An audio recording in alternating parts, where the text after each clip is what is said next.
Welcome to Sonic the Podcast. In each episode, we discuss a different Sonic game, rank all its levels from worst to best, and talk about what we love and what we hate. On this episode, we are talking about Sonic the Hedgehog 2 from 1992. So I've got a question for you. You ready? I've got a question. What's your question, mate? What's your question? Is this the most important Sonic game of all time? Oh yeah, I think it is.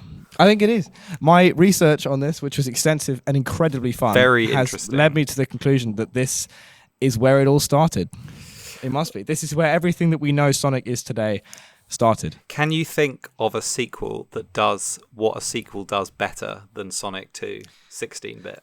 The only thing I can think of, which probably isn't correct, other than the film, but of a of a famous sequel that many would say improved upon the first, is Empire Strikes Back. Yeah, that's a good shout. But apart from that, what about KOTOR 2? Ooh, Mass Effect 2. KOTOR 2 it was too different, but I think much better. But too different. Mass Effect 2, I'd say so. Yes, definitely. That's one of them. This does everything the most classic sequel should do. It takes the concept of the first, it adds a whole new dimension to it, it improves upon the fundamentals of it. So many while many. retaining the fundamental essence of the original. Oh yeah. I gotta say, I think this game is quite special. I think it's special commercially. I had no idea how successful it was. Adjusted for inflation, it made nearly $1 billion in its first year, which is insane. Yeah, it had an astronomically impactful and large marketing campaign, which built up huge amounts of hype. Sonic Tuesday. Sonic Tuesday. The release. Can you tell me the exact date? It was near Christmas because I know the dev team had a run-up, a very tight deadline. Maybe I would say... Go on, guess. I don't like the second week of... I don't know. December 18th. Nope. November 24th, 1992. Okay, big day. If you were born on that day, huge day. What a day to have Sonic no Tuesday. You have to be a Sonic fan. No, you got no clue. Yeah. I know it's you know what's nice, which I hadn't clocked, but they are over the last I'd say maybe 5 or 6 years of Sonic's output. There's been a much bigger focus on marketing again with their year initiative thing. Yeah. You know how like last year was the year of Shadow, now which obviously was, but like it's doing such a good thing. It was obviously very very successful. Back and doing it again. Yeah, exactly. It's true. Back then, it's nice they're learning lessons from the past because there used to be there was a large period where there was absolutely none of that. Yeah, exactly. It's obviously a very effective way to get everyone to engage with him. Yeah. He was the king. He was the fucking king in 1992. Yeah, 100%. Sonic ruled the world. Everyone knew Sonic's name. I heard that there was a poll done on kids where they would show children different like famous sort of cartoon figures, and Sonic, the results showed Sonic the Hedgehog was more recognizable to kids than Mickey Mouse. Wow. In that year. It's insane. That's crazy. I mean, everyone knows Sonic now as well, but about that, I mean that's amazing. He's the king. So a part of what I didn't appreciate about this game was how fractious and complex the development history was, which you've probably read about as well. Do you want to give? Should I give a brief overview of what I know, just because it's quite interesting? Or do you maybe you can? So what? Do it, and then I'll add to it. You can just jump in. I mean, I haven't got this written down anywhere, so I'm just recalling what I learned. But it was essentially Sega wasn't sure they wanted to commit to a sequel. And then Yuji Naka quit after Sonic 1 for various reasons, because he was frustrated with pay and he felt like he wasn't rewarded. Apparently, he was quite challenging to work with, generally. According to who? Mark Cerny, but other people as well also validated that opinion. Yes, Mark. So he'd fucked off.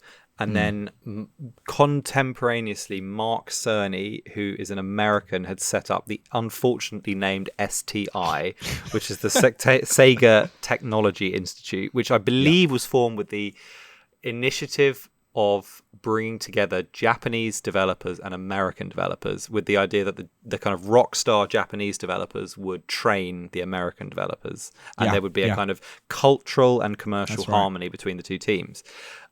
Ultimately, the project was deemed by him and others a complete failure because of the cultural gap that existed between the two teams and their different ways of working, language, different work ethic. I mean, it makes complete sense how that would be the case. They couldn't sort of get that. It took a while for that to get, like, the start of Sonic 2's development was solely American because a lot of the Japanese people couldn't come over because of like visa issues. There was so much shit like that just got in the way. Before the development even started, so Sega then actually said, we do want a sequel, and you've got 11 months to do it, which is insane given the time frame. Yeah, because they lost 2 months that they would have had normally. Yeah, which is classic bureaucratic dicking around. It's typical. And Mark Cerny approached Yuji Naka because he wanted him to lead the Japanese part of the team. Went to his apartment. There's an interview where he explains this. He went to his like dingy apartment in Tokyo, and they sat down. And Yuji Naka had all these terms that he wanted that would mean he would rejoin, or he'd join STI. One of which, there were a couple. One of which was he wanted there to be multiplayer. He was like obsessed with 2-player mode. Absolutely obsessed, yeah, because he thought it was just funner to play as two people. Weird. It's a shame it came out so. Yeah, I mean, I don't care about that, but maybe it was different back then. Yes. He wanted higher pay, different creative control, different elements of creative control, blah blah blah. And Mark, I believe, was like, okay, I'll do everything I can to make these happen, and basically gave him the creative autonomy to do so. Brought him on. He flew all the Japanese developers over to Silicon Valley. As you said, had trouble with visas. The Americans were and when the Japanese did arrive, they just didn't integrate well together, and the Japanese were very controlling, favoured, but also much better at the development, and had much more resilient work ethic, and would stay late while the Americans went home. Their ethic was so completely. They were like, the Japanese would like work through the night, and then Americans would like stop at 5. The other thing that was really interesting about the difference in work ethic is that the Japanese were very, very happy to just scrap concepts and work, like months of work. They would just go, no, done. That's not going to make it into the game. Whereas the Americans were obviously, for obvious reasons, much more reluctant to do that. Which is why there was so much content that's now famous, like Wood Zone, Dust Hill, Genocide City, Hidden Palace, Sand Shower, all of those that didn't actually make it into the final cut, but came quite a long way in their development cycle.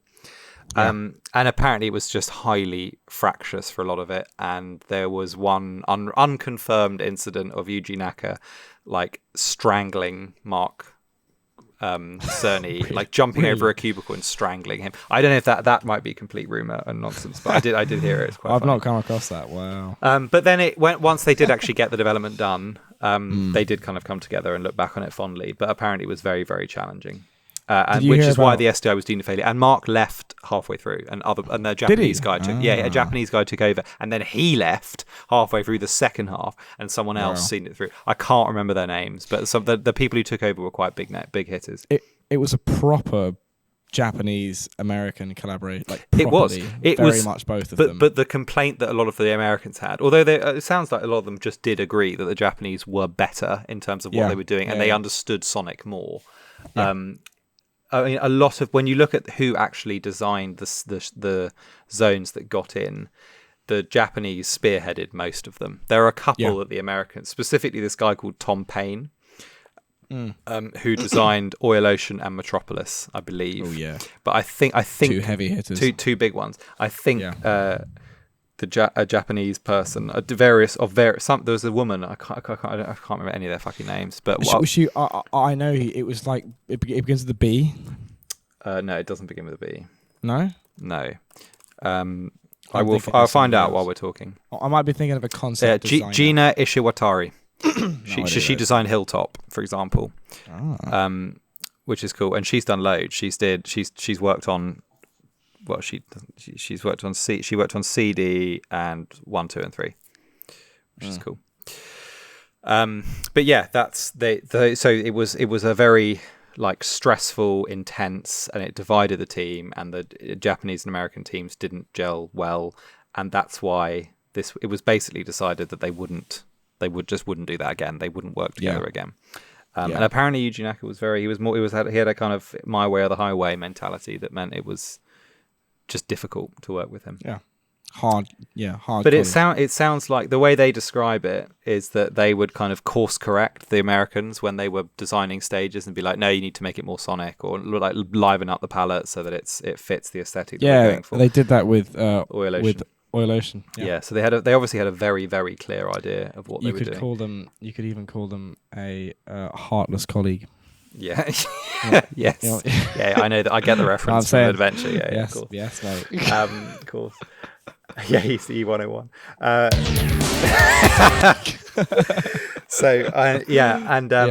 What was I was going to say something interesting. I've forgotten now. Oh yeah, so the controversy is that most of the cut zones were designed by Americans, like Dust Hill, and so the question is, was it Japanese favoritism that was guiding the creative decision making on this game, or was it Japanese superiority just in terms of their ability? And that's why that more scenes made. And it's probably a mixture of the both of both. Probably, yeah. The reality being, we'll never know actually, but I mean, regardless, I'd say the scrapped zones didn't look. I don't know. But that's probably because it was the right decision to scrap. Yeah, but I don't know. Wood Zone. And look what you get when you do get true American and Japanase fusion. You get something like Oil Ocean, which is excellent. Exactly. And but actually, what the result of that, as usual with iconic games, the result of that like extreme time pressure and stress has resulted in the game that we all love and cherish today. Yes, so obviously they did something right. Yeah. And the release, the actual release day, which they finished 2 days before. Yeah. Did you hear about the thing on the planes?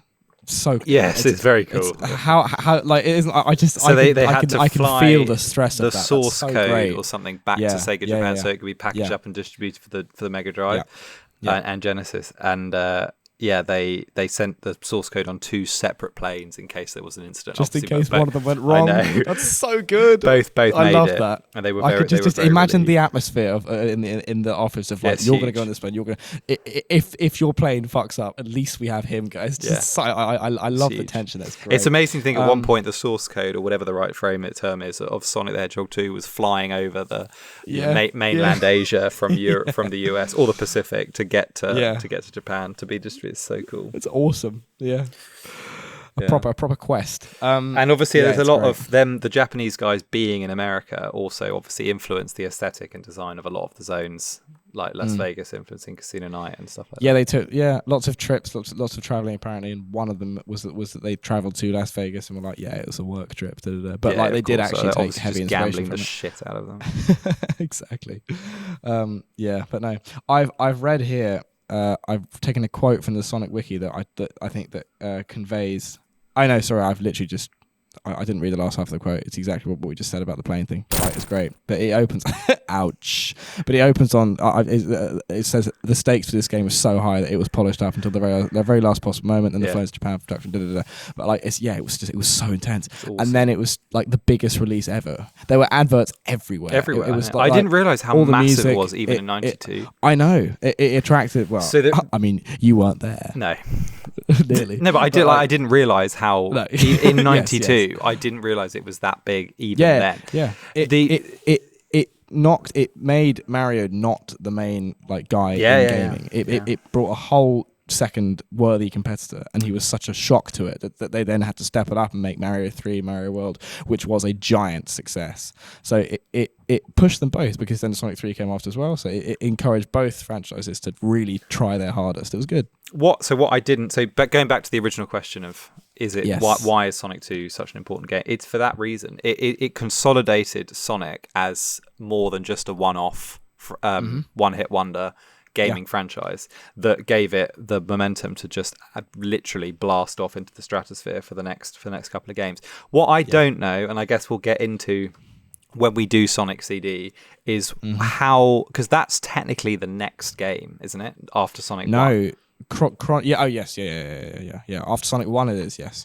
So I like mainline games. So I don't understand how the development timeline of that links into this. because from my research, they seem to be happening at the same time. So they sent. Is it just the Japanese doing CD? Yes. So which is why it's just the president of Sega. Once the people who wanted to stay in America and work with the STI Institute and do all that, once they'd all settled who was staying, there was a lot of remaining, and the president of Sega had said, you're all going to go back to Japan and develop this game, because he wanted it to be made for the Sega CD, which is their console. And weirdly, they both were exploring the concept of time travel, one of which went unused, one of which became the basis of the whole game. Yeah, we didn't mention that. That was the kind of grandiose design. That was the opening concept. A very ambitious concept to have over 28 zones spanning a past, present, alternate present, and a future of every zone. But there's a lot of the remnants are there today. Which is what's cool. Like there are elements like Hilltop is supposed to be like a bad future of Emerald Hill, and stuff like that. Have you got any quiz questions about that? I have some quiz questions. Yeah, don't worry. I've got one about that, so please don't say anything. Okay, I won't. I also don't know how the development. We didn't really talk about it in the pod episode of Sonic the Hedgehog 2 8-bit. I don't know really how. No, I don't know who was developing that. I can't imagine much was documented. Presumably that was just who knows? That was just a separate team. The only thing I've heard about that is that it was chance that they happened to make Silver Sonic in that game and Mecha Sonic in this game. They both decided unknowingly of each other to make a metal doppelganger of Sonic, which is quite cool and quite weird. But yeah, which leads you to conclude that maybe they weren't that involved with it. Doesn't seem like we did actually none of the talk acts about reflect, did we? Yeah, and we talked about exactly what you just said. It was developed by a third-party company called Aspect in cooperation with Sega at the same time, but they didn't interact. I don't think. No, the 16-bit team. There's no synchronization. They're totally different. Yeah, I presume Aspect is a Japanese company.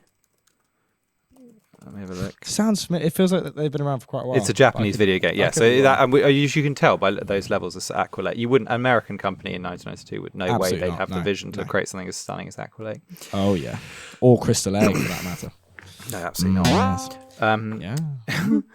So yeah, in terms of my general feel of this game, I had similar experience with it. Actually, no, less. Sonic 1, I had a unique experience with, as discussed in that, which I won't go over again. Sonic 2, I probably hadn't played until I properly got into the Sonic franchise. However, what I will say is of the 3 game, 1, 2, and 3, including Knuckles, the Death Egg saga. Yeah, but it's not. Because that's not inclusive. Because Sonic 1's not part of the Death Egg saga. Is it not? No, not technically. Where's the Death Egg in Sonic 1, mate? It's not it is. It's not. Yeah, but it's all the same. But it's not. You would include it. You just would. I don't think. Technically, I don't think you do. Okay, whatever. Fine. It's not a saga then. It's like a 2. Anyway. It's not. It's not. You're just wrong. It just sounds cool that's the first. I know, but I don't think it is. I think let's have a look, shall we? Yeah, mate. Actually, you know what? It's not even. It isn't even. No, it is Sonic 2. Yeah, fine. You're right. Whatever. Yeah. Whoops. West Side Island is. No. You're wrong. Shut up. It is Sonic 1.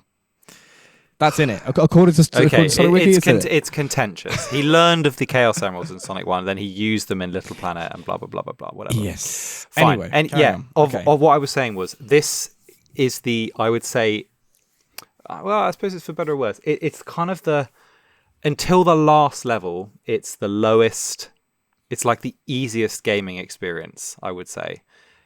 It feels like what do you mean? Because you can kind of first 3. I think that probably comes down to the 2-act with a boss at the end of Act 2 structure, because you can really blast through the game at quite high speed and it just feels effortless. Like it's not like, oh fuck, this level's a slog, or this is not in a bad way, but like I don't know, Sonic 3 just has this kind of gravitas to it, which feels feels weightier, and the levels are more complex and it takes longer to get through, and that's not a bad thing. But Sonic 2 has these beautifully designed high speed, but they're all the perfect length. You can finish all of the acts in basically about 1.5 minutes.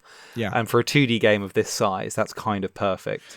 Yeah. But they're not unchallenging, and you just blast through it and it's so fun. Sonic 1 is hard. Like Marble Zone, hard. You can't after Green Hill. You won't be going fast again until a bit of Starlight. No, whereas this from first level to second level, you go even faster in the second level, and then it slows down. Then it's back up. Then it's a very, very good pacing. It's extremely well paced. What you've just highlighted, it was my first exposure to it. Unfortunately, to show my generation, my first playing of Sonic 2 was on the iPhone, the Christian Whitehead port. But I used to play it, and as you said, I didn't know about the special. I would just blitz. I just run through all of it. I wouldn't really take much of it in because I was, much younger. But like I remember that you can just keep going, running. All these bright colors are pushing you. The wonderful, wonderful saturated. It's so saturated. This game. If you put it side by side with Sonic 1, it looks sort of washed out. Whereas this is just unbelievably juicy, just like Sonic Heroes. The palette is more vibrant for sure.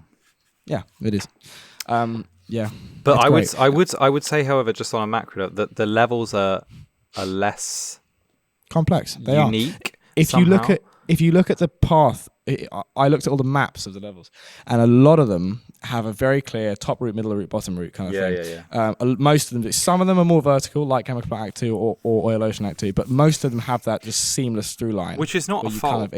No, not at all. I have no issue with that. They had a focus on wanting to go faster, and it plays well with the new spin dash and the sort of buddy mechanic. It works having it as a faster flowing game, and it helps to highlight him as a fast thing because that is actually just kind of lost in the first game.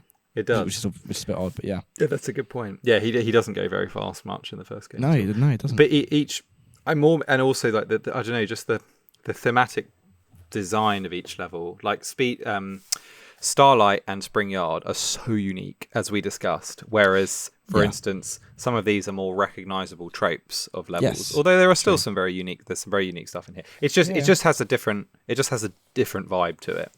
Yeah, it feels more like it caters to more of a Western audience, actually. You can tell they were making it with more of an intention, whereas Sonic 1 was just kind of Japanese mania, just the wonderful output of their mind, just there. Whereas this has more of a focus on appealing to a wider audience. There's recognizable elements in it, and exactly. But I again, that's not in no way. I think that only helps the game. It's in no way a problem. It just makes it bigger. But I love it. I was going to say I really like it overall. I've always been very fond of it. Experience researching. I don't know. I never used to get why people would drop to their knees for this game. But for the first three classic, especially, but notably this one. And after my research of this and playing it and just looking at it, you just think, it's just beautiful and it's brilliant. It's just. You just marvel at it. It's such a wonderful. Sonic looks so right there. He's so complete. He's so perfect. He looks great. Every zone is just so cool. You just think, I would say amazing, a triumph. I had a pretty high regard of it before, actually, because the last time I played Origins, I was bowled over by how good it was. All of them, actually. So it kind of just. I've always thought, Sonic 2 is a fucking strong entry. The one that really is like last time I played all the way through, it was actually Sonic 3 that really impressed me, and I hadn't appreciated before. Yes, this game I've always thought this is just a rock solid installment and is really really good. It is, and it is. You just don't get bored. Each level, it's the pace. It's so well paced. You could jump in anywhere, and you just think, I'm happy to go here. And you're never like, oh god, there's so many. And I think it's probably my favorite system of having Act 1, Act 2 with boss in Act 2 move straight on. I agree. I don't like Act 1 boss, Act 2 boss. The only thing I think they could do to improve this game is to scrap Metropolis Zone Act 3. It just doesn't add that much, and Metropolis. It was a rushed thing. It is tough. Did you? I assume you know about what was planned. Yeah, I understand it. They and that was the one decision. Genocide City, exactly. And then it was taken out. It was the one time they put it in Metropolis. They didn't. What a shame. Just cull. I know they didn't just cull the work they did and said, it's lost, and we do. It's not neaded, and it does. It slows things down. I'd pick any other zone to have a third act in. I kind of would. Although I really like Metropolis. I enjoy the gauntlet feel that comes from the third act because it's like, fuck, this is a big thing to get through. And this feels like Eggman. I mean, I'll get into that when we talk about his level, but like it feels like Eggman's base. This is what you've reached after all the levels. It does make it feel bigger. But I don't know. I mean, obviously I'd rather a new level, but I mean, I wouldn't be my first pick. For it just shows how well the Act 1, Act 2 boss thing works when you hit that. Yeah. And it's like, oh my god. They should have put it in Death Egg and had a Death Egg little longer than just a corridor, maybe. I don't know. Yeah, possibly. Although it might affect the impact. I don't know. I just think you could take it out, and it would be just as good a game. Yeah, it wouldn't hurt it at all. No, I agree. Yeah. Yeah, that's kind of and I don't know, the special stages. We'll talk about those, but they're fucking. We'll get to that. There's not a lot to say. Yeah, that was bleak, especially with. I played it with the save thing, as you'll see in the. If you listen to this on YouTube, you'll see my gameplay. Yeah. I save and load quite a lot, but the sort of 4th and 6th one are just a fucking ball ache. They're horrible, and they're so. You know who ruins it? Tails. He's such a dick when you play because he can't keep up and he gets hit and loses the rings. Well, there's a delay, isn't there? Like you have to learn it, but it's just. You wouldn't expect it. You'd think he'd be right behind you. It's hard. Yeah. It's really hard. The half pipe technology looks really cool. They were also the development of this. They were just so inventive and innovative with some of the techniques they use, like the sort of faux 3D effects. Yeah, which is because they were so in tune with the the tech and the code they're working with, like which no other. The way it appears is no other company had such an intimate knowledge of the software that they were working with than they did, which is why they could make, as you said, the rotating like corkscrew bit in Metropolis. They used the 3D model to work to. And then translate it into a 2D thing, which I think had never been sort of thought of before as a thing to do. Just stuff like that. Yeah, which is what was brought to the table. I would really recommend looking at some of the artwork. All the artwork of this game is beautiful. But if you look on the Sonic Retro website, there are some posters I've never seen. Oh, I know. In the gallery section, they're stunning. So cool. They're so rich. Of Sonic and Tails in different. There's one in Oil Ocean. Like the jungle? There's one in a jungle that's definitely not in the game. No. There's like the wood zone. Yeah. So there's an underwater bit, which I guess could be a aquatic room with a giant crab. It's just really stunning. Is there one of Eggman in his wonderful egg drillster? Yeah, there is. Yeah. Looking like a king. So fucking good there. Lunatic. Yeah. And there's one of all of the main badniks grouped up together on a path, which looks really cool. Oh, really? As well. I can't think of that one. I love the badniks in this game as well. I think they're absolutely iconic. They're brilliant. Some really good designs. I agree. I think we should just crack on. I think we should. I think so. Because we're going to talk about other bits as well as we go. So the format is we're going to do a quiz now. I'm going to ask each other some key questions, which will no doubt catalyse further discussion. Weird, Mine are quite niche. Then you're going to read us the story of the game, which is pretty simple. All takes place on West Side Island, and then we're going to rank all of the levels from worst to best in our opinion. And discuss why, and then we'll do the bosses. Yeah, and then we'll rank it. Closing thoughts, and rank this game in comparison to all the other games so far, which I think it will probably do pretty high, probably better than Forces, our last. So it's just so nice to be playing a game that has serious such a merit. Difference to be actually enriched while playing, rather than dragged down and sighing, brought to the dumps. Just think that who would have that this is 25 years apart from Forces or something. I know, such a pity. Such a difference. What happened? What? Yeah. I know. Okay, let's do the quiz. Why don't you do your first question? I'll start. I have to say I've got a lot of questions. I kept finding interesting Every things. episode you got more and more. I've got 4. I've got 6. Classic. So I'll be quick. How many in-game cutscenes are there? Oh, that's a great one. Let me count. 2? No, 3. 3 is correct. 3. Yeah. There are 3 there are 2 in Sky Chase, the beginning, at the end, and then there's the one at the end. Are you counting when Wing Fortress appears in Sky Chase? Yes. Yeah, I guess that's cursing. I think so. But you can. No, if you can move, then no. Sorry, it's the beginning of Sky Fortress and the end of Sky Fortress. Do you mean Wing Fortress? Wing Fortress, sorry. When he gets blasted down by the lasers, I mean that's like 2 seconds. Yeah, it's still a cutscene. That one. Then when he gets on the awesome space rocket, and then the ending. Love. So big cool. Up. Only appears in this game. Oh yeah. And then the ending. Yep, 3. That's cool. Nice. Hold on, got that right. Name a badnik in this game that cannot be killed. It's a slightly a trick question, but not really. It's in like a proper badnik. Yeah, no, I know the answer. I'm just trying to remember its name. The Asteron. No, you can't kill them though. They're in the walls. You can't kill them, but they die though after they blow up. So no, but their bodies are still there.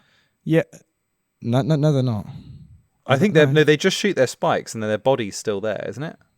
I think they blow up afterwards, but I could be wrong.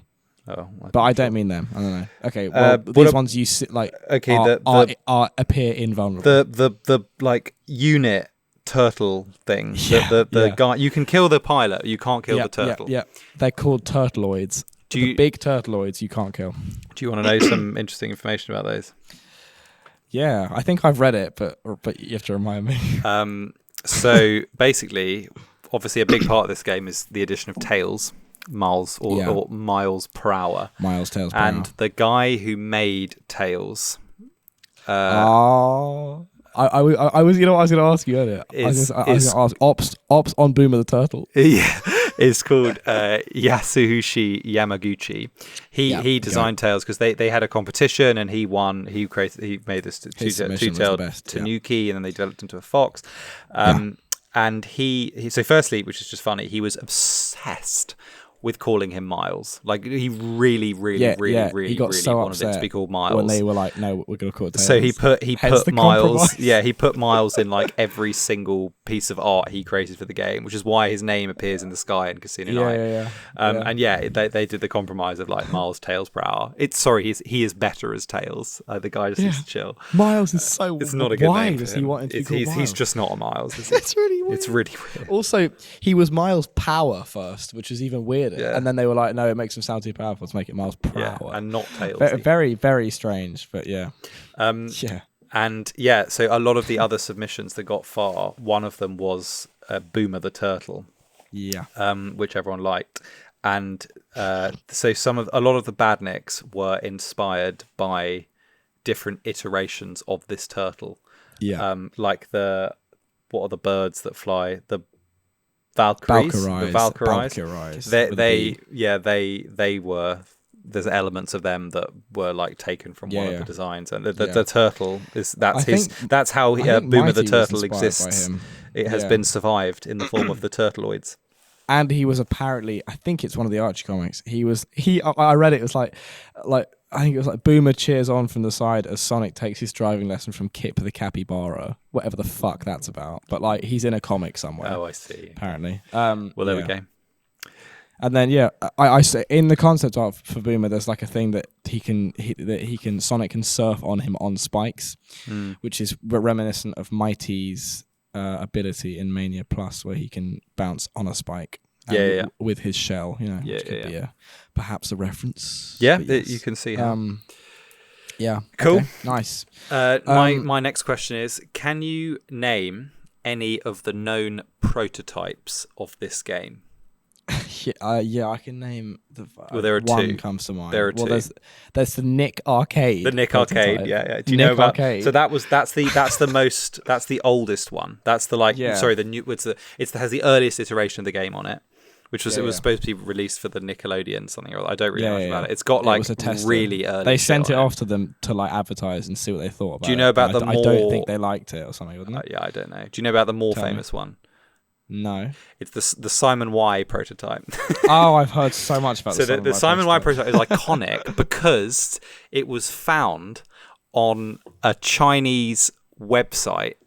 Hang on, I'll find. It's like the Chinese Y prototype. I need to find the specific name of the origin story is insane. Oh yeah, they took it to a promotional event, Sega, and it got stolen at the event. And then years later, this guy called Simon Y, who's just this random guy, found a ROM of this prototype on a Chinese GeoCities page and brought it to the attention of the Sonic the Hedgehog fan community. And then everyone went mad and extracted it and found a really early version of Sonic the Hedgehog 2 on it, which had you can only play 4 zones: Aquatic Zone, Chemical Plant, Hilltop, and Emerald Hill. But you can look through the level select and find codes for unfinished and empty stages, etc. That's insane. I had no idea about that. That's insane. Yeah, really interesting. Literally found it on a random Chinese GeoCity page. So it's now known as the Simon. What's a GeoCity page? I'm not sure what that is. Let me have a look. Are you eating a banana? I've just finished one. I heard you gobbling up. GeoCities is later. The coconut's making me hungry. Later, Yahoo GeoCities, a web hosting service that allowed users to create and publish websites for free. So it's like an early form of the internet.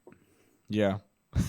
Wow. Crazy. Very cool. Yeah, crazy. So stolen and then put there. Okay, so yeah, Simon Y and Nick Arcade are the two early processors. Nice. It's so funny when people refer to them in there. It's like they're talking about fucking like academic journals. It's so good. That is how this game is treated. It's a piece of art. Undoubtedly historical. It is artifact. It is a piece of art. Yeah, it is. Okay. Also, my next question. So, going with the unused content, vibe. Can you tell me? So you know how levels had planned to have different versions of them in the past, present, future, and also the present. Can you tell me all the versions of Emerald Hill? So the past, present, alternate present, and future. You know all of them. They're in the final game. Wow. Weirdly. I'm guessing that Aquatic Ruin is the past. No. Hilltop is the past. Hilltop's the past? I thought it was the bad future. To be honest, that is the only one I know. Are they levels in the game at the moment? Yeah. So I can guess them. Weirdly. So is Oil Ocean is Metropolis Oil Ocean's a bad one? Bad future? No, that was for a different one, I think. Metropolis, bad future? No, it's the other industrial one. Chemical Plant. Yeah, Chemical Plant is it's not a bad future, it's just future. It's just future. There's bad present, which is so weird. There's present, bad present, present future. Casino Night? Mystic Cave. Which doesn't make any sense because it's underground. So how does that work? It's really odd. Yeah, that was the planned thing. Wow. Hilltop, Emerald Hill, Mystic Cave, Chemical Plant. Very strange. Doesn't make a lot of sense, but yeah. No. Hilltop does. That's cool. Yeah. My next question we've already talked about was which stages were created by American graphical artists. The answer is Oil Ocean and Metropolis by Tom Payne. So I'll ask you the next one. In Casino Night, how many rings is a jackpot? 50? Nope. 150? 150. 150, yeah. Nice. Cool. I'm not sure if I've ever got that. I did once. I always get the fucking Eggman spines. Ouch. Yeah. Rubbish. Okay. Who are Becky, Toki, and Mickey? They are Hidden Palace residents. Aren't they? No. Hidden Palace, like flickies. No. I thought Mickey was an unreleased Hidden Palace guy. I don't think he was Hidden Palace. I think he's in Mystic Cave, or he was in. No, I'm looking at. I'm looking at the speed. Encyclopedia. Mickey is a rat debuting in the restored Hidden Palace zone of 2013. They're all flickies. Becky's a bear, Wookie is a monkey, Lockie's a bald eagle, and Toki is a turtle. Yeah. I didn't know that Mickey. I didn't know about there was something special about him, but still. Yeah, but how isn't it cool that there's like a couple of new ones? I think Bear is in. Becky's in like one level. Becky the bear, and then Toki the turtle, Mickey. Becky, do you know which level Becky's in? I have seen. Is one it Mystic level? Cave? No, Casino Night. Why? Bizarre. I know. So could weird. Not fit less. My fourth question leads on to that. And Toki is only in Sky Chase. Really? Yeah. What the fuck? Yeah. I guess it's because you killed the turtleoids. Yeah. That's okay. Which animal surrounds the tornado at the end? They're birds, aren't they? Yeah, but it's one of the flickies. It's quite cool. Is it the eagle? Yeah, Lockie. There's like 10 Lockies around the bird. That's really cool. Yeah, it's nice. Very cool. Yeah, that's all my questions. So okay, I've got two more. Okay. Can you name? So this is the first game that introduced the format of a tornado level. Can you name any other tornado levels throughout the Sonic franchise? I have this written down because I was going to bring it out. So yes, I can. Go on then. So Sky Chase in Adventure, which is literally the same thing. Yeah. Which I'd never appreciated. That's neither so cool. had I. It is cool. It's really cool. Very cool. Tornado Defense in Sonic Unleashed. There's a section in Mirage Saloon in Act 1, which is the same over the desert. And then I've put this down as my own thing. I think Frozen Base Act 2 from Superstars. It's not a sky chase, but you play as a little machine and shoot things out the sky. It feels similar. There are a couple of others for the super fans if you really want to know. There's a sky chase zone in Sonic the Hedgehog Pocket Adventure. I knew you. I purposefully rescinded that from my list. There's a. Did you say this? Sky Fortress Zone Act 1 and boss in Sonic the Hedgehog 4 Episode 2. No, I didn't. Yeah, because it's the Metal Sonic. And there's one more which you would never get in a million years. Hidden World Zone 2 in Sonic Lost World. Yes, in Lost World. Yeah. I remember. I think I missed out those ones because I wasn't interested. Because they're so I just wrote these. Kind of irrelevant. That's fair. And then my last question is: what number is written on the side of Wing Fortress? It's the only place where Eggman's name is written on it. I know, it's very cool. On this amazing piece of technology that he's got. Don't, mate, don't. So please. Cool. This brass fortress. Flying. I again, if you look at my gameplay, I literally jumped back to check what it says. I think that's cool. It says 29 Eggman -01. Very good. 29. Which is so cool. Why 29? What the fuck? Maybe it's his 29th birthday. Maybe because he was 51 last. It's really cool to think like what does that thing look like? It just zoomed out the wing fortress. Haven't you looked at it? I have looked at it, but it's just mad. Like it's really, you should look at how it appears in the comics because that gives you a more whole view of it. It's such a cool. It's got fucking massive jet engines on the back. It's so cool. Oh, it's an insane thing. I know. It's brilliant. It's really huge. Cool. I wish they'd bring it back. They should. Oh God! Imagine a focus on the egg fleet in the new game, but it's like and every ship Wing ever. Fortress. All of the Shadow the Hedgehog ones, the Sonic Heroes, and the Wing Fortress comes back. Imagine all of the egg carrier versions. Oh, imagine the Wing Fortress warping out of warp speed, dropping out of warp. Like the Galactica. Yeah, they can make that so intense. It's so big. What's when you look at it, and then like when it appears, you hear that'd be amazing. Cool. That'd be huge. It does. It's kind of odd. It's like fragmented. When you look at the whole thing zoomed out, it's like a boat. Yes, it's a bit broken. And then there's in the middle bit, there's like, which you can remember from playing it. There's kind of like it's like it's almost not complete. Yeah. It's like a submarine with a boat on the back of it. It is quite like a battleship on the back of it that flies. I love how many jet. It's got so many jet. To like propel up the sheer weight of that thing. The windows and the like metal paneling is very submarine-esque. It is so cool. I like how the front of it is like a van in that it's got it's just flat. No aerodynamics. It's just a flat front. I know. We should talk more about it when we get to it because I want to fucking praise this ship so much. It's so cool. But it's quite something. I would give a lot to see this come back. It would be epic. It'd be fucking epic. Crazy. Yeah, amazing. That's it. Those are my questions. The map of it kind of reminds me of if it's very, very niche, but you never know who's listening. It reminds me of a level from the iPhone franchise Toybot Diaries. It has a similar feel to it. And I know what you mean. Yeah. It does. Yeah. It's got that like retro like the flying base. Feel. Yeah. Anyway, okay, cool. That's the questions. Nice.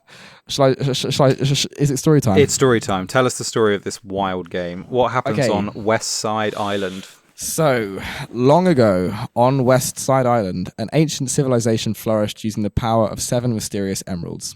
Eventually, their power was misused, leading to the downfall of the civilization brought about by the displeased deities of this civilization. The mysterious emeralds were believed to have been sealed in the island's depths. In the present day, Sonic travels to West Side Island where he encounters Miles Tails Prower, who idolizes him and follows him on his adventure. The two set out across the island to thwart Dr. Eggman's latest plan, obtaining the 7 emeralds and powering his newly built super space station, the Death Egg.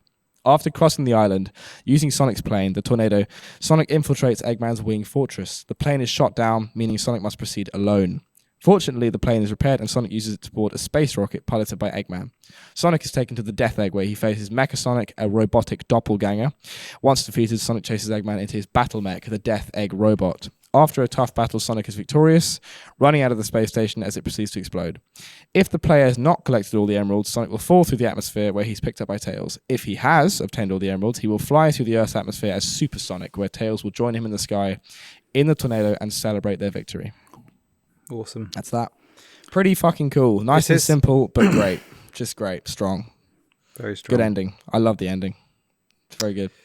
The cutscene. How weird is the cutscene? The like black and white cutscene. Yeah, it's bizarre. Why couldn't that be in color? I don't know. It's really weird. Maybe a development constraint. I think it was put in quite late. That, if I'm correct, I actually it might have even been the last thing that was put in. I might have read that somewhere.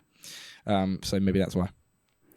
Yeah, it was perfect. It's like slightly more complicated than Sonic 1, but not. It still keeps the kind of simplicity of, and there's still an environmental narrative throughout of Eggman being the mad industrialist, which comes through in a lot of the levels as well. Yeah. Yes, true. Okay, cool. Let's talk through the stages then. Do you want to list them all? So we should caveat the first that we're not including anything in the 2013 re-release. Yeah. Also, that means Hidden Palace and Brass Hidden Palace, which is obviously accessible through Mystic Cave in Sonic Boss Origins. Attack Zone. Yes, is out, even though Hidden Palace is an amazing stage. The redeveloped so one. Fucking but great. let's talk about, though, maybe once we've done all the ranking, let's then bring in, we'll just talk about some of the cut content as well. Yeah. Okay, well. Yeah. So the levels are... not Death Egg, obviously that's a boss. No, not Death Egg, because it's like 2 seconds. In order of appearance, Emerald Hill, Chemical Plant, Aquatic Ruin, Casino Night, Hilltop, Mystic Cave. Fuck is after that again? Remind me. Oil Ocean. Oil Ocean, Metropolis, Sky Chase, Wing Fortress, and then Death Egg Zone, but we aren't counting that. But yeah, that's the order. Good. Nice. 10 levels. 10 levels. Brilliant. Yeah. And coming in at number 10. What is it? What's yours? Well, actually, before I start this, I want to also say, as usual with these games, like there isn't a bad one. I don't think. I wouldn't say any of them. As are bad. usual with a game like this, not always. No, and it got this game. It was. I found it actually. No, I found it quite hard. It was especially positioning because a lot of them I just really, really like. So it came down to quite fine. Yeah, and mine shifted a lot. I know, it's very, very fine tuning, and like, and kind of just based off how you feel about instinct. it. Yeah, exactly. Yeah. Which is valid. Kind of. Yeah, exactly. Instinct. A lot of this was based on instinct. You want it. The harder it is to rank, the better. Yeah. So I don't dislike any of these stages, but I will say I definitely have certain preconceptions and like just nags and dislikes that haven't gone, I would say, from replaying them that have affected my decisions. However, my top at the start of before I properly thought about it, I could not have told you which one I would have put at the beginning, but I would probably not have guessed the one I've put. Same. Yeah, I wouldn't have guessed. I'd say my top two I would never have, because I don't feel like, I wouldn't say I feel wildly. I just think they're all really good. I don't think I didn't before have like a real kind of love for any particular one of these levels. Probably because I just haven't played them that many times in comparison to other Sonic levels. Yeah. Or certain things stood out, like the music in Metropolis or the dinosaurs in Hilltop or stuff like that. You kind of remember, and obviously Chemical Plant warps everything because it's so famous now and gets used in other levels. But yeah, I wouldn't have known, but I was surprised at how I've landed, to be honest. And it sounds like you are as well. Yeah, I am. Well, kind of, but yes. So let's start with our least favourite, which I think we'll agree on. Surely. So number 10, Sky Chase Zone. Sky Chase Zone. Fair. So I think it's only down there because it's not like a level really.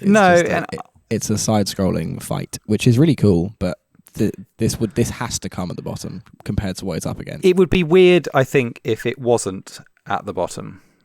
I would say. I think I get it. Like what are you doing? You've had to play it. Go on, just play it. Just play it. Oh.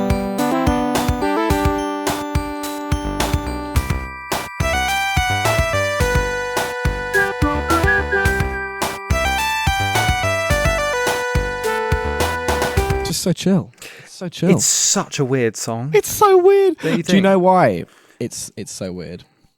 Because there are theories that it was originally composed for Rock World Zone, which is the icy transformation of Sand Shower Zone. That's interesting. And if you look at the proto picture of it, it's got a Christmas tree which replaces the cactuses. So that which would is fit why it has a slightly Christmassy kind of like better. like homely feel to it. So I think it was composed for that, but was used for this, which would make a lot of sense. Although it works with the kind of the like soft clouds and the kind of like blue sky. It does still work, but it's very odd. Slightly disconcerting. It's very eerie and strange. And given what's happening, which is like you're basically under an aerial assault, you've got a battery of badniks flying at you. You'd think it would sound like Sky Chase from Adventure. The intensity is so low. It's like you're just cruising through the skies, dodging badniks. Really odd. It is very weird, yeah. That might be... Actually, that reminds me, we never talked about the development of the music, which was good. So just briefly, because it's an interesting story, they wanted to use the same guy who did the music for Sonic 1, whose name is... I don't know, like because of M, I think. Let me tell you. Masato Nakamura. Yeah, Nakamura. They wanted to use Nakamura, but he was just way too expensive. Which is quite funny to use again for work, because he interestingly is part of a J-pop band called Dreams Come True. Yeah, I'm going to play you one of their songs because it's just so Oh.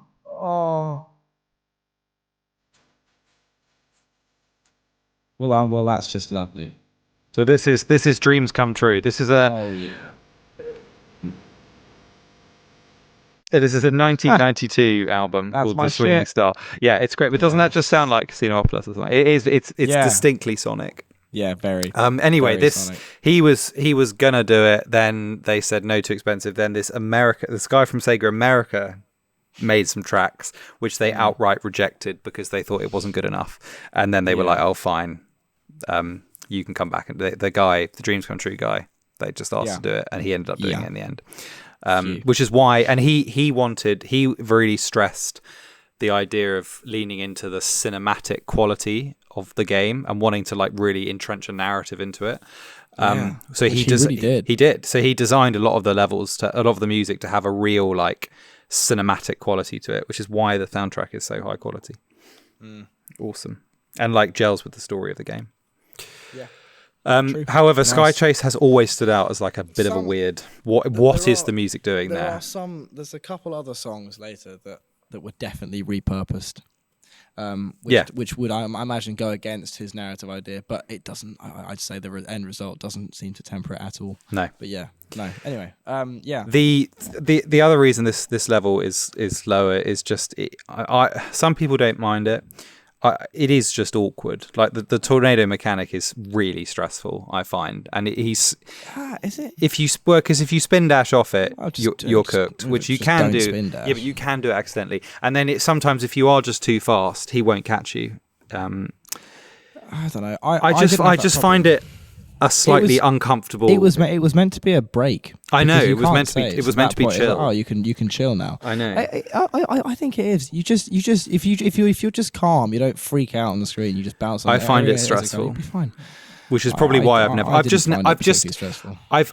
like how the purpose it serves in the larger context of the game. I think it's a really cool idea, and it's epic to like move. You sort of transition from the ground into like the final stage of the game. That's super cool. Yeah, I just kind of hate the gameplay of it a bit. Yeah, fair. I don't mind it. It's interesting and it's different. But the it's appearance short enough that I don't find it offensive at all. Yeah, fine. The appearance of Wing Fortress halfway through the level is also just amazing. Awesome. Absolutely amazing. You just think, what is that? Well, yeah, you would military think, what unit. What is this thing that's just this airship that's just come by me and you? It's more than an airship. It's like a flying city. It's unbelievable. Yeah, it's so cool. A flying brass monstrosity. Oh yeah. I haven't got much else to say about it, apart from the badniks, who are so fucking weird. How weird is the I don't know what his name is, but I love the Turtloids. I like the Balcry. But who's the freak in the flying the Nebula? The hell. Yeah, is that what they are? Yeah. Of course, yeah, because they come back. It drops its payload before losing altitude. There's something slightly unsettling about them. I don't like them really very much. Weird. I don't know. They're a bit weird. I don't kind of want to look at them too closely. But yeah, they're fine. I don't mind them. They're kind of they are odd. They're like a little human. Yeah, like that's what I mean. Dumpty. It looks like a head or something, or like just a sort of cartoon face. So yeah, it adds to the narrative, but I take it or leave it. No, like in this level ranking, take it or leave it. It should be in the game, and it's cool, but I don't love it, and I find the gameplay's like really stressful because of how unstable you feel on that thing. Yeah, I don't know. It's fine to me, but fair, fine. I've also got I just really loved some of the descriptions on the Sonic Wiki of these levels, so I'm going to read you each one as we go. So Sky Chase is the shortest. Sky Chase takes place in the skies with a light blue background, a few thin clouds, and some enormous clouds both at the top and the bottom. Nice. Lovely. Yeah, that is all you can say about it. Yeah, that is pretty much it. As opposed to the next level, which has much more going for it. Exactly. Who wants to go first? Number 9. What's your 9? Go on. I don't know how you're going to feel about this. I just don't really know what. I just feel like you might really like this zone. I'm not sure. Oh God, go on. Aquatic Ruin Zone. Oh, I fucking knew you'd do that. I knew you'd fucking do that. I bet you put this at 1, like an idiot. It's not first, but it's high. God. Okay, well let me tell you why. Let me tell you why I struggle with this thing. On. Let's see why we differ. To be completely honest with you, this is a bit of a bias. I have just always not really liked this stage, and I thought maybe this playthrough might correct that. And actually, it might have some new amazing revelation. No, it didn't. I really want to like this stage, but it's just a bit frustrating. There are a couple of gameplay elements that is just like really annoying. The pillars that drop on you are fucking brutal, that crush you especially when you're underwater, are really harsh. They're also pillars that just stop you in your tracks, and then you jump on them, and rather than jumping on top of them, you break them, which is cool, but it's annoying. The higher route is really sort of punishing and difficult. And it is a water level, so when you're underwater, it's like a little bit of a slog. And then it's just you just can't ever pick up a lot of speed, so you can't. Yeah, that's not what it's going for. No, and I get that, and that's fine, and I like lots of other elements of it. It's just, if I had to put one at the bottom in terms of enjoyment, mate, relax. If I had to put one at the bottom in terms of enjoyment, it's going to be that one. It's just not as... That's fair. You get what I'm saying, right? It's my attraction to it is quite just sort of specific. Yeah, specific. Fine. That's fine. And people might have really... I imagine some people absolutely love this level because of its uniqueness and its color palette, and there are lots of other things that are really good about it. I just can't love it that much. It's always like Chemical Plant, amazing, and then it's this, and it's like, oh God, okay, I'll just get through this, I'll enjoy it, but I'll just get through it. You obviously love it, so I won't talk about it too much. But the color palette is beautiful. I love the different layers of canopy that you move through. The lush greenery, gorgeous. The different, like the purple yellow checkers of the brickwork, amazing. The grassy background, it's golden. It's a jungle. It's really cool, and I love the Roman pillars. Like, what are they called? Choric. What kind of pillar is that? I reckon they're Doric. Doric pillars, yeah. Yeah, no, they're Ionic. Ionic pillars, yeah, really cool. I always get mixed up, yeah. Yeah. Nice. Yeah. And the arrows are pretty fucking annoying.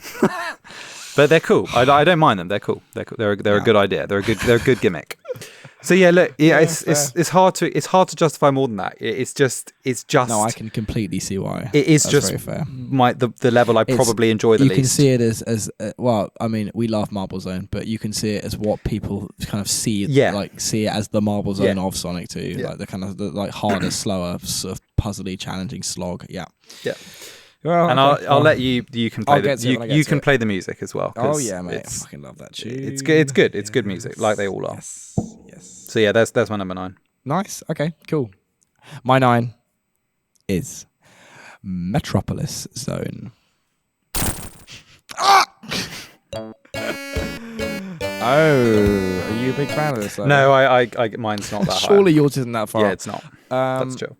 Yeah, it's a similar reason to your Aquatic Ruin. This is the one I enjoy the least. It's too long, Does it have something to do with this? No, mate. That was so poorly done. It's not what I'm talking about. I love the tune. Such a banger.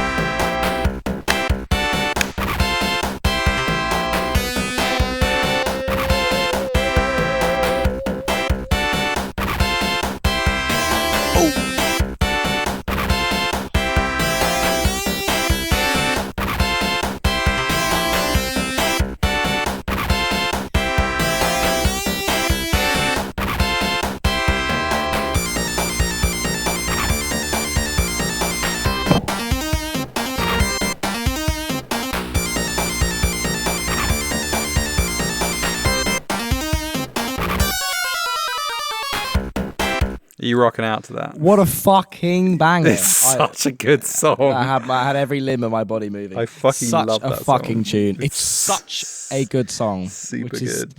For me, it's the best thing about this album for me. It's definitely the best good about the days. And it makes it way more bearable. Have you got any stinky remixes of that? I don't yet, but there'll be so many. I love that bit. Such a bad song. It helps you groove along through the hard times. I find no one's going to disagree here that the Badniks, mate, are a fucking bitch. This is a highly gimmicky level. Very. Lots of with the nuts. I like the nuts, although I also don't like the nuts at all. They're fucking annoying. You know, the ones that you run on, especially spin, the really high up one in Act 3. The Asteron like assault path one. The gears are cool, but a little bit frustrating and kind of janky.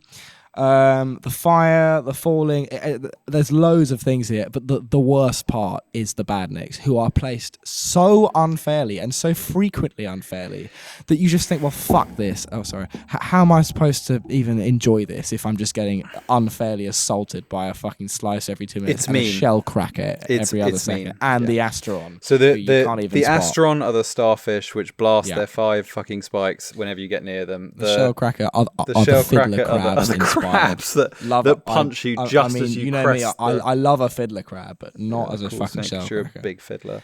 That's right. And then the slices of these praying mantis things, which have homing attack, sort of claws that follow you. They're brutal. It's brutal, and they don't disappear when you leave. They follow you. Like to infinity. They get you so much further away. It's a very mean level. As for the environment, and there are 3 of them as well. 3 that's what I'm saying. To get to. As for the environment, there's of all the rich environments of Sonic 2, I think this is the least exciting. It is just a like super factory, which is good. It's a super factory, that's cool. But compared to what we have in store, I don't know. It's down there. I love the brass. I like it though, as Eggman's like industrial citadel, and I like that it's his main base of operations on West Side Island. That's cool, and that it's so big. And obviously, the green, the green's really sort of subtle. You don't really notice it because there's so much going on in the background, cool. and the rusty red everywhere. I love all that. It's a good looking level. Don't get me wrong, but I don't know. It's got 3 acts. It is just a big factory. I prefer the other ones a lot more. That's why. Yeah, that's fair. Completely fair. I do wish Act 3 was something else, as we said before. Yeah, but that's my 9. Cool.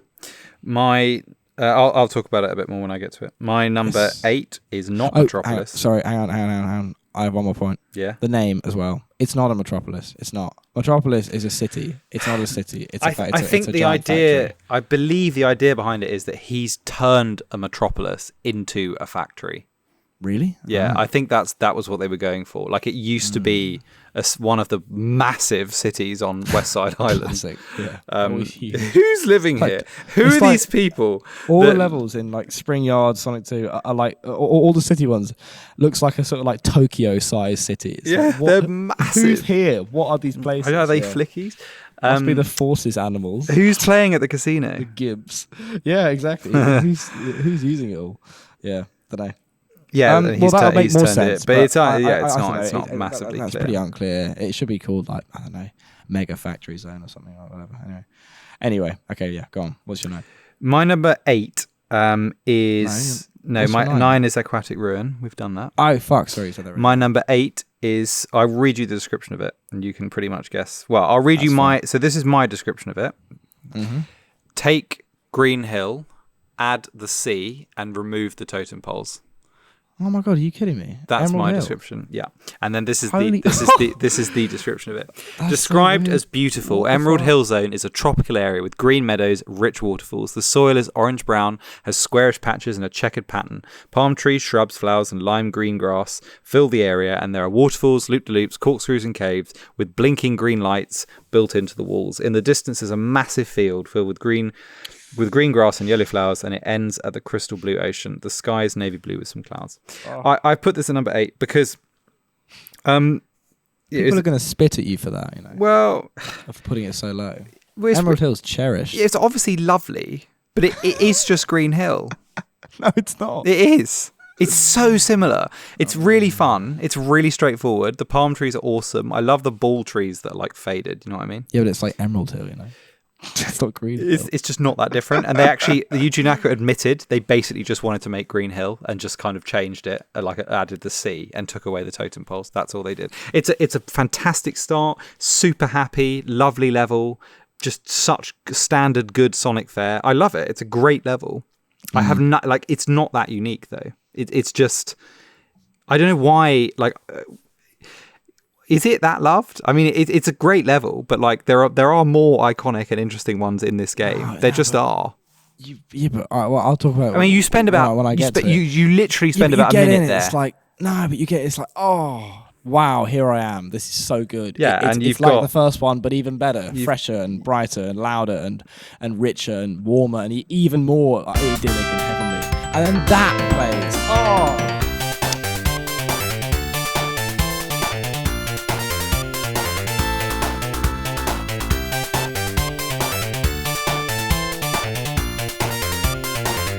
Yeah, fantastic song. It's just too. You feel so good. It's epic. I love it. But if I have to put it against all of the other levels, it goes there basically. Someone's got to put it low. Mine's higher because of reasons I've said. Fine. I literally can't say anything bad about it. It's fantastic. But I just think the other levels have more on them than more that you play Emerald Hill, you're like, cool, I'm into the game, this is great. It's not like, God, that was just the best thing ever and nothing tops that. Nearly every other level that comes after it is more memorable and better in some way, I would say, in terms of its design and uniqueness and aesthetic. It's just a really good start. That's all I have to say about it, really. Yeah, interesting, fair. I mean, I feel the same, but you obviously you have more sentimentality. You're more fond of it. I really like it, but I think there are more. Yeah. There are other levels that deserve more merit than that from a design point of view. Fair. Nice. What's your 8 then? My 8 is Mystic Cave Zone. Oh, I put that higher. Oh, wow. What is it first? Yeah, well, no. Fuck. It might be.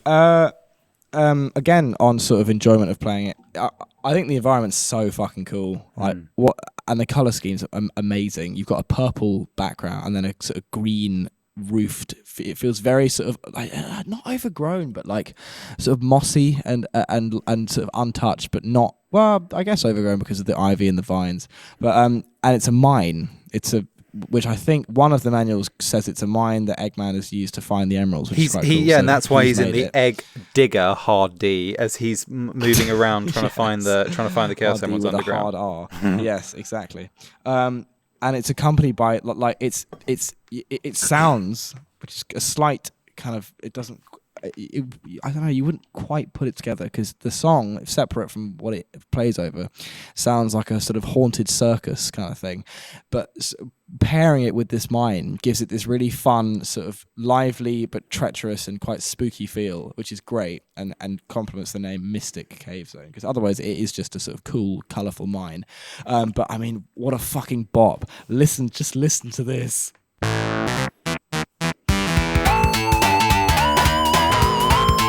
Such a good bass line.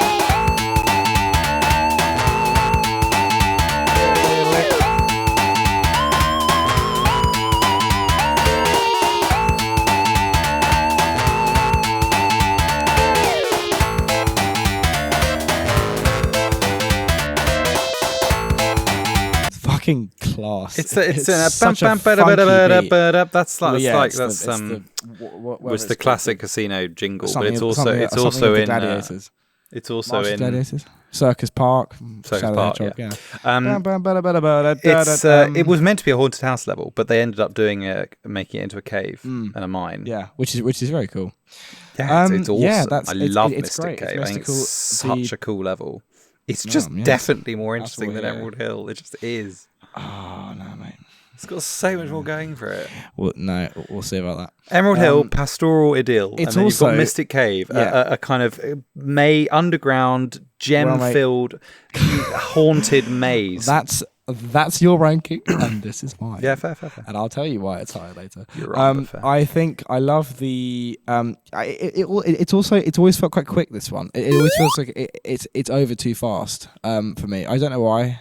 Maybe I just get through it quickly. Maybe because you drop down and do Hidden Palace and don't finish the level like an absolute idiot. No, actually, no, that's not true. Although this playthrough, I did get stuck in the spiky pit. I played the original. My footage is the true original. Thank God. Yeah, of course. You know me. I wouldn't sacrifice that.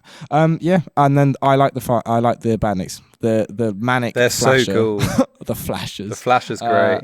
The flash of fireflies, they're manic and kind of annoying, and they're fucking almost impossible to kill because they're kind of always flashing. And the centipedes are iconic. There's so many badniks. They're those big blue guys that pop out of the walls. They look like I could not tell you its name, but the boss in it's something like Dom Bobbler's goo or something. The big caterpillar floating thingy or whatever. Gigalopolis goo or something, isn't it? No, it was what's it called? I put it in one of the descriptions. I can't remember. Yeah, I know exactly what you mean. Wood Butterandorf. Yeah, Wood Butterandorf. Yeah, it looks like Wood Butterandorf from Chaos. I love that ball worm design. It's all over Sonic, early classic Sonic. It's cool. That's kind of it. It's too quick for me. It's always I'd like to sort of have a bit more time to engage with all of it. It always feels a bit too fast. I like the rotating blocks. That's a good challenge, and the kind of constant threat of being crushed. The switches, the sort of it feels like a proper underground mine. Bear in mind, I love, as you said, just to preface, I also love all of these levels. So like, just because it's this low doesn't mean I still don't think it's a fucking great level. Yeah. But yeah, that's that. Number 8. Okay, my number 7. Yeah. Does this sound familiar?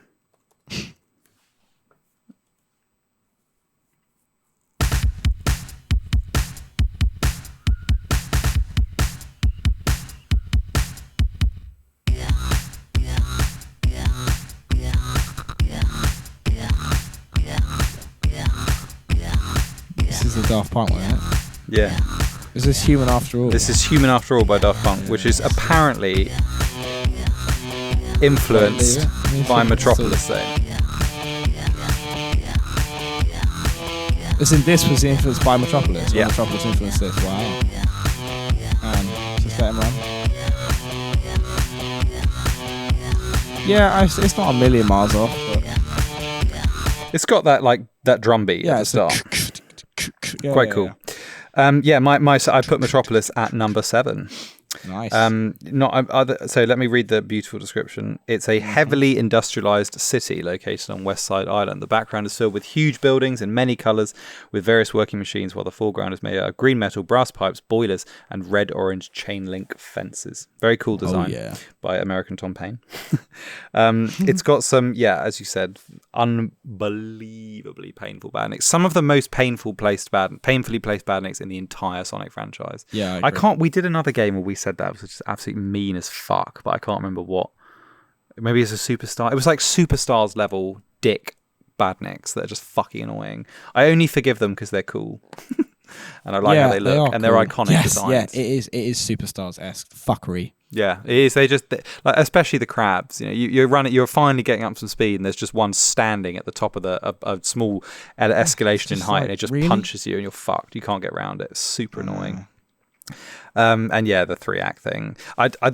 I'm higher on the design. The music for me pumps it up. I think the music is outrageous. It's so good, and I love the earthy tones of the factory. I think it's a unique choice. It is cool. The green brass and the like boilers and flashing lights and pistons and stuff in the background.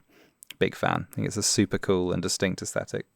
and I respect it. And it is a good challenge. It's not like a challenge which is like, for fuck's sake, I can't do this. It is a good challenge that you can get through. It is. So I don't mind it. I don't mind playing through it. It feels like a gauntlet that feels great to have gotten through. Yeah, and I still like whenever I play it, I actually don't find myself going, fucking hell, I can't wait for this to end, like I do with Superstars. I still enjoyed it because I get a lot out of just the moving through such a cool aesthetic, and you've got that fat beat playing, which I love. Oh yeah. I'm higher on it than you. I think it deserves more. Yeah, merit. That's fair. And it's also, interestingly, it's the only level, which you probably read, that it's like a vertical loop, so you can't fall, because which to give it this sense of size. If you fall down, you keep falling. Yeah. And then you appear at the top of the stage. Do you know what I mean? Yeah. It's like a loop, like in Labyrinth Zone. Like in Labyrinth Zone, yeah. But the whole level is like that. It's one of the only levels that ever does that, I think, or maybe the only one. Cool. That's a cool idea, because then it makes it seem like an interminable space. Yeah, that's it. And you've got to end at the top. It's cool. Yeah, which is cool. I respect it. Yeah, it's interesting. I really like the big, the cogs with a platform in the middle, and it rotate. It's the start of Act 3. Yeah, really cool. They're good. I like them too. They're cool. Yeah. In sixth place, then. No, my seventh. Sorry. What's your equivalent to Metropolis? My 7. I'll start with this absolutely iconic tune.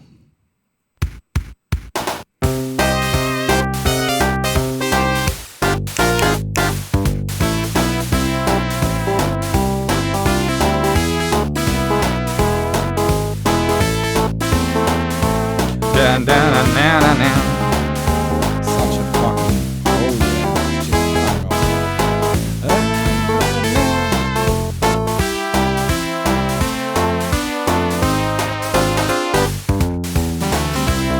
it's cracking. It's Casino Night Zone. That's a fucking good song. Number 7. What a tune. Fantastic and iconic. Brilliant.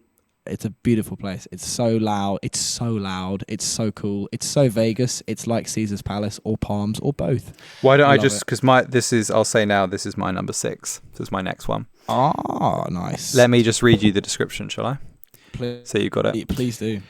Casino Night Zone's dark gold landmass is highly detailed and has flashing neon colours as well. Many colourful details. There are small, rotating icons of Sonic and Tails. The ground here is covered in red and blue layers with neon-coloured palm trees, blue poles, casino signs, and other decorations. There are also many neon signs saying Sonic Miles floating midair. Huge balls, U-shaped gaps. There are large blue and yellow coloured tables with red zigzag borders where slot machines are usually placed. Yeah. It's pretty cool. It's a fucking good casino zone. So many casino levels. Yeah, but it sets the standard. It's a proper staple. Yeah, it does. Very high. The gold standard. I knock it down. I'll start with the negative because I've got a lot of positives there. I don't know. I never particularly enjoy playing through the actual slot machine casino bits because I often end up just falling down to the bottom. And sometimes you have to. Bumper, and so you got to go through bump, getting kind of fucked about by bumpers and all right. When do I finally fall? It's not the most fluid level when compared to other ones, but obviously you can sacrifice that because you're in a fucking pinball. It's really cool, and you've got. But yeah, in terms of playing it, I never enjoy. Honestly, I'd say if I had to, it's probably my least favorite to play. This one, I don't know. I've always sort of thought, and they're like the whatever they're called, the boosters that you got to hold down a button for and then release. Those take fucking ages. I don't know. It feels a bit less like a sort of run through. It's more of a sort of stunted, which is fine. But it's just I don't know. It's less for me. As for the good, yeah, the colours are amazing. The gold, if you look at it, it's brilliant. It's so detailed. It's proper sort of just random tilings everywhere. It's great. Loads of neon. I love the palm tree neon. The background city is so cool. Distant, dark, night, proper nighttime. This is Vegas. Baby, it's good shit. I like the lifts. I think they're a very nice touch, and the sound effect that they feel quite Sonic 3. I feel like they leaned into that kind of thing to sort of environmental integration a lot more in Sonic 3, and that's a very good one. It's just a nice lift. The environmental integration is really good actually throughout this whole game. The only badnik is the Crawl, who I think is such a fun little guy. He's got a shield and a spear. Yeah. Is that right? Yeah, he's great. I like him. But a bit of a pain to actually get past, and kill, but still. Yeah, I like it. I think it's really cool. And I think the casino vibe plus Sonic is really weird, but it's so cool and really work. It was kind of played with Springard Zone, and this is the finalized. Yes, he loves casinos, and so we're going to see them. Well, Eggman loves casinos, and he will always visit one. Yes, true, exactly, correct. Yeah, it is. It does like really set the standard for an iconic recurring motif throughout the whole franchise. Which is so Japanese. And the actual designs and sprites like that populate the interior of the level is awesome. They're awesome. They're really cool. I love the blue, all the geometric yellow, patterns. Shape. Yeah, they're great. I love it. I think I find the like having to wait until the last minute to hit the pinball and then go absolutely flying. I really like that. I think it's fun. And when you hit it and you hit it right, you go absolutely flying. You can get some really good speed. That's always a lot. Yeah, I get what you're saying, but I actively enjoy these levels. This level, I think it is fun to move through, and it provides a refreshing alternative to just shooting through the level through using spin dash or your own speed. You can actually use the pinballs and environment to like send it basically. I think it works great. I feel similar about Aquatic Ruin in that manner, which I'll get to later. Okay, I don't understand what's propelling you through that level, but yeah, fine. Oh, you'll see. And it's great. It's good fun. It is. It's just brilliant. It's so cool. It's just such a cool. It's so rich as well. And some of the buildings in not the background, which is just a cityscape, but like the sort of parallax bit are just awesome. The shapes and the sizes of it. Obviously inspired by the Vegas Strip, which is obvious. The Vegas Resort. Although I would say this is way nicer than the Vegas Strip, which is actually 100% shithole. I'd much rather stay. Maybe it was better in 92. The 90s. When the team visited, I love that they've, as I said, when the boys did away days, the boys took a trip to Vegas. Yeah, for research purposes. It's great. Yeah. Very cool. Yeah, I haven't got much to add to it. Like I find the pinball mechanics actually really, really fun. I enjoy, as I said, the waiting to send it on the pinball. I don't mind the loading up the spring. Yeah. It's just classic Sonic. It's cool. Nice. Yeah, fair. Okay, well, if that's your 6, I'll do my 6. Mm-hmm. My 6 is I fucking love this zone. I think it's great. It is Wing Fortress Zone. Now the one above this and this, I kept switching, but I eventually settled on this being below. I think they're so close. I could switch them, but this is what I decided on. Okay. I'm going to open on the song because I find this song so interesting. It is interesting. It's such a bizarre song, and you just where every bit that happens that you never see it coming, and it gives the level a really, the first and foremost, cinematic feel, but it has this orchestralness to it, which comes from the constantly changing, unexpected sort of patterns and pacing and tempo, which is so weird, but it fits as this dramatic sort of finale gauntlet through this brilliant brass flying airship as you chase Eggman to catch him, and then he goes into space. It's just this is definitely the end of your adventure. It's great. Here it is. I've always found this song so interesting and confusing. I love it. Here we go.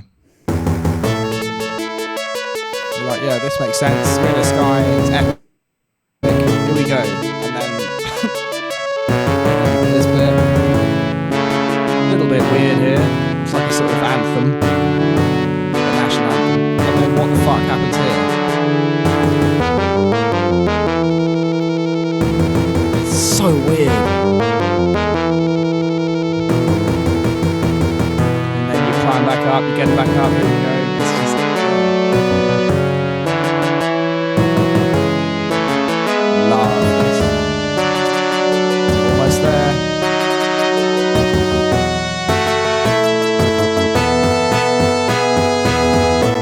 and you're back at the top. It's so good. It really captures the sort of turbulence of the ship in the air as you got the dramatic climbing, and then you suddenly fall whoa, way down there, and you back up, you climb out the ship. It's great. It's got such momentum to it and dynamic. It does. It's brilliant. It's so unique. I don't have ever heard a piece of music like that. No, yeah, it does it does quite a cool thing where you're absolutely right. It makes you feel like this is the big hero moment, and then you actually get like quite a dark, it kind of full of trepidation and anxiety and stress as it goes doo-dung, doo-dung, which is completely reflected in the difficulty and stress of the level as he's got that massive maze of a fortress to traverse. Yeah, and then it terrifying gaps, and then it picks up again to give the player hope and motivation. It's in that sense, it's really, really cool, but it's a very unusual choice of notes, and it's got this sinister overtone, I would say, to the whole thing that is foreboding. Yeah, which is good. It's the Eggman influence still there, as you're reminded. Yes, you've made it here, but you're still in enemy territory. Yeah. Sorry. Nice. There's so much about this ship I fucking love. I'll let you talk about it a lot as well, because I'm sure you have a lot more to say. But I'll list a few things. The space rocket is so cool. That's so epic. Weird. Which presumably launches out of Wing Fortress, that takes him from Wing Fortress up to Death Egg. Its purpose is for Eggman. It's a transit vehicle. Yeah. The Wing Fortress and Death Egg. It's so cool. Really weird looking shuttle. Looks like a sort of kid's drawing of a rocket. Yeah. It's slightly kind of weird, but I like it. I love, so the gameplay of this level is great. It's so varied. You've got really hard pitfalls, very sort of, if you fall, you are falling for miles, you're dead. And past giant turbines with hot fire, propulsion coming out of it. As you jump along bars and big gaps, and then you're up on top, smoothing over the wings and the sort of lovely aerodynamic curves of the ship, and climbing on rotating, I couldn't remember this name as well, the platforms that rotate in a sort of circle. What are those called? What do you call that? A gear, circulating something. Wait, what? The turbine thing? Conveyor, a conveyor. The conveyors, yes. They're cool. The progression's great, because you start off at the back of the ship with all the big engines, then you go forward past the kind of deck. Yeah, I would really encourage anyone looking to try and look at just look at a zoomed out version of it. It's amazing, and track your progress with it. It's so cool. And then you get to the cockpit, and I like how you go in and out of it. Yeah, it's got excellent level progression, inside outside. Yeah. And the wind as you fall back on the platform. It's great. It's such a cool level. Very dynamic. On the music, so I'll say now, my Wing Fortress for me is number 5. I've put that just above Casino Night. So I think actually just listening to that music again, it almost sounds like it's. The thing we're missing from it is that it's very militaristic. It's got that thumping brass feel that makes you feel like you're part of it. Almost like you're watching a propaganda film. Which also probably adds to the sort of sinister overtone, because then when it drops to be negative, it kind of gives you this sense of real unease, and something is not right. There's genuine peril. And it's probably one of the most unique Sonic songs in the entire franchise. It's so unexpected. It conjures an extremely unique atmosphere. I think this every time I play this level, I'm filled with the same sensation, which is just awe of how has anyone designed something like this? It's I'm not talking about Eggman. I'm talking about the developers, but also Eggman. It's such a unique way to move through firstly just design of a ship, and then unique way to move through a design of a ship, the kind of ins and outs and platforms it's such a good challenge. It's just an incredible feat of gaming development. Yeah, it is. There's a really cool picture of render of Wing Fortress as if it's from above, what it would look like flying through the sky, that I've seen on Google. I don't know where it's from, but it just looks awesome. It's it's on the Evil Wiki. What the fuck? If you just type in Wing Fortress on Google, there's a great picture of it. It just looks like a fucking massive ship. Oh yeah, I see it. Pretty cool. It's an amazing battleship. So cool. It's you would be fucked against that. It would absolutely destroy you. It's like a kind of morphed and extended Boeing 747 come submarine come battleship. It's so cool. Yeah. Amazing design. It's amazing. And I really guess why? It is interesting. Why is someone's made it in Minecraft? That's cool. You can explore it in that. Yeah. Why is it at 5 not for me and 6 for you and not higher? Probably just because of its difficulty and the fact that it's such a challenge, and then just it probably comes down to kind of just how much I actually enjoy playing some of the other levels versus this one. I really love it. It's fantastic. Yeah. But I have more of an affection for some of the other ones. That's the only reason it's lower than the one I've got above it, my number 5, because I just enjoy number 5 playing it more. But I feel I'd say my love for both is the same. There's a bit halfway through it. Once you reach the top deck, it is genuinely hard to find your way because you've got to drop down and then go into the shit, and then you can either find yourself back at the begining, or you can go. So you can stick to the right, and then you have to jump over these really like obscure platforms that pop out of the side of the ship. It's really hard, but also just epic. It's cool that you can find yourself lost traversing the outside of a battleship.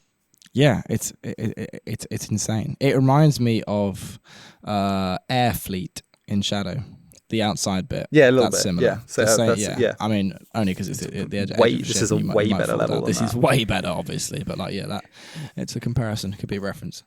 Okay, cool. It's a giant battleship owned by Dr. Eggman. Most of the vessel is made out of light brownish metal with a few parts being red and silver, notably various circuits and engines. It's such a cool colour. I can't get enough of the design. I love how it looks. That could have been red, but the gold is even better. The gold brass look just gives it this like old school military North Korean vibe that's so cool. Yeah, doesn't it? It feels like an old like Russian sort of like Soviet style vehicle. It's got the brutalist look of it. Yeah. I love it. I just want to know more. Like, what? It's also just not. Where is it now?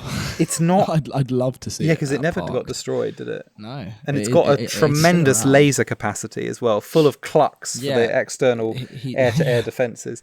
He's always loved the giant lasers. Egg Carrier. He does love it. Egg Carrier is the sequel to it. Is the Egg Carrier is the sequel to it? Possibly the sequel to the Flying Battery. Yeah. As well. Yeah. Which came after. I prefer Wing Fortress and Flying Battery. I prefer Wing Fortress. I think it's cooler. It's almost like it's also not very Eggman in its design. No, it's not. It's kind of before he got his penchant for like maybe it was his dad's. Designing big. Maybe it's Gerald's, or it's like he found it in Metropolis and like modified it, slapped his name on it, and then kind of resurrected it and augmented it as his battleship. That would be cool too, because it does fit with the aesthetic of Metropolis too. Yes. Maybe the oil spill was caused by the construction of Wing Fortress, which he then uses to launch an assault. Epic. Maybe. Yeah. So Cool. what's the in 5th place then that's contesting my for Wing 5th Fortress? Place is Hilltop Zone. I was so back and forth between these two. That's upsetting. On Hilltop above. Why? Because of this. Let's go. Awful segue into music.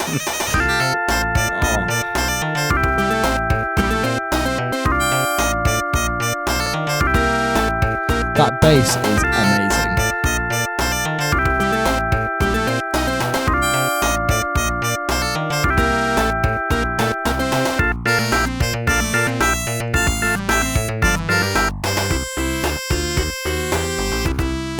Such a good song. Just to appreciate what that bass is doing, listen to T. Lopes' remix for Sonic 2 HD. How fucking great. But just pay attention to the wonderful slap bass in this.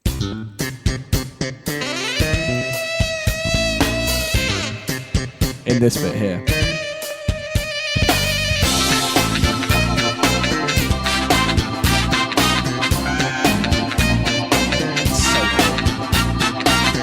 It's just that's brilliant. I love that one. Cracking. It's fucking great. Ski Slope's doing such a good job there. Ski Slope's absolutely smashing it out of the park as per usual. There he goes. So this is. This is an earthquake-ridden mountainous region with alpine trees. Cool. How cool is that? So with lava, blue soil, mountains piercing the wonderful soft cloud layer.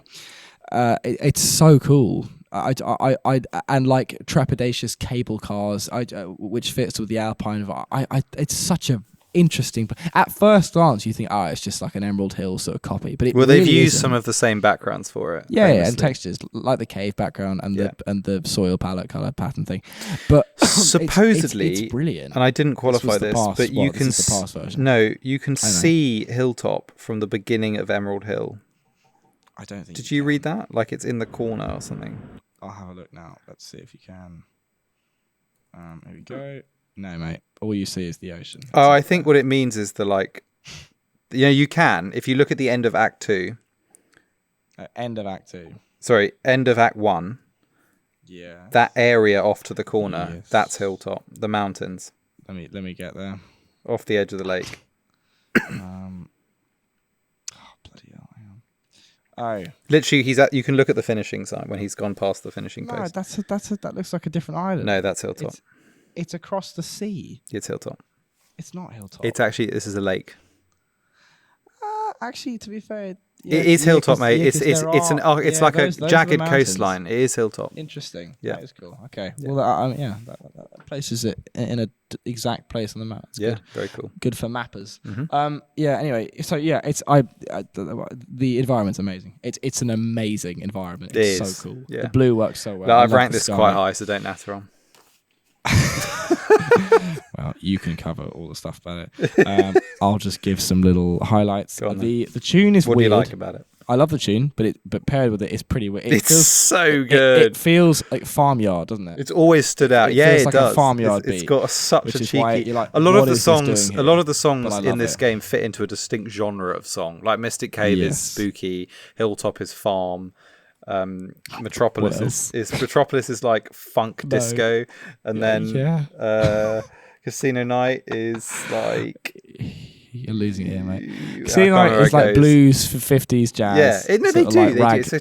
It's a totally Wing Fortress is orchestral. Yeah, Sky Trace is like dreamscape. Wing Fortress is military. Yeah, it's Oil Ocean is kind of has an Arabic twang to it. Middle Eastern. Oh yeah. Yeah, so that's totally valid point. You fuck.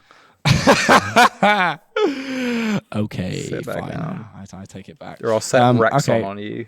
I was just about to talk about Rexon. I love Big Rexon. up Rexon. What a guy. Rexon is the purple dinosaur that exists within Hilltop. He's Lang. He's so cool. And if anyone wants to experience them in 3D, it's Speed Sim for you. There's a 3D render of Hilltop. Well, luckily, nobody will be wasting their time playing that piece of shit game. So you'll be missing out on 3D Rexon. Apart from E101.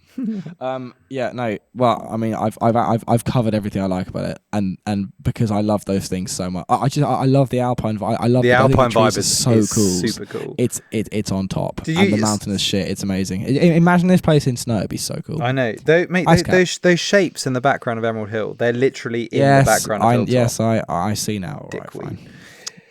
Yeah, it's an epic. I love it. The lifts are great. I love playing it. I love the earthquake chase. I love how it's probably one of the most changing levels as you play it. Because excellent you go from the top integration bit, with then you go into the cave. You're like, and then the earthquake, lava rising. It's cool. And then you're out, and then you're back on top. It's great. The starlight seesaw things return. I fine. Okay. And then the like spike enemies. So you got Rexon and you got the Spiny. I think no. Spiny's coming from the spiker guys who shoot up a vertical thing. They're a bit of a fucking pain in the ass, but I mean still they're cute. But they look quite cool. I like them. The drill head. They're cool. They're spikers. And the lava's cool. Again, slight Marble Zone vibe here with the grass and the lava, which I'm always down for. That's all. I'll let you say the rest. But yeah, it's my number 5. I love it. I think it's class. I wonder if we'll start to converge. So and we haven't. Seems like it. Well, no, it doesn't because there's only one. There's two zones that neither of us have mentioned yet, and I fear I'm about to mention it. In 4th place for me. You ready? Go. Shall I play the music? I wonder. I might play the music. Yeah, go on. I might play the music. Okay. See if it's what you think it's going to be. Okay. Tell me what you think it's going to be. I think it's going to be Chemical Plant. Okay, this is the zone. Oh! On the money! Bang on. Nice. We don't need to play music. We all know it. It's been everywhere. Here it is please again. Let that from play. Ski Slopes. It's so good.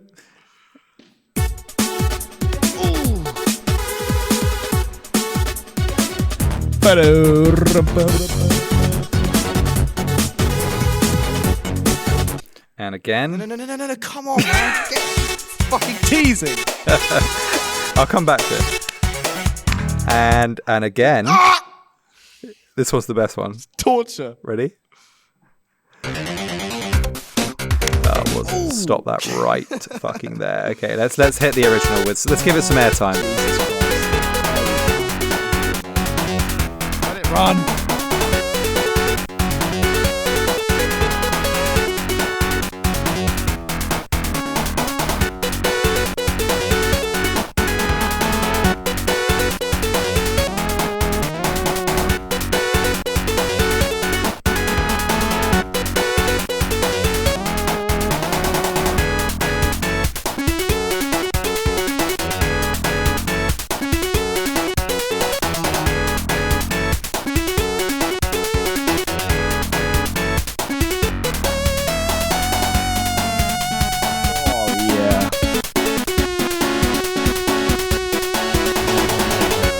Tune and a half. Fucking banger. It is outstanding. No wonder they kept bringing it back. It is outstanding. It's one of the best. It's one of the greats. So cool. Yeah, it is.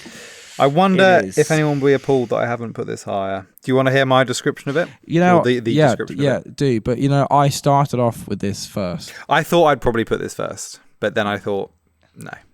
No, exactly. I then played it again and thought, actually, it's an extremely good level.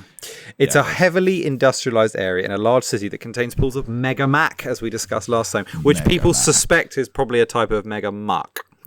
It's a massive. It's just instead of Mac, they meant to put muck as like a dirt.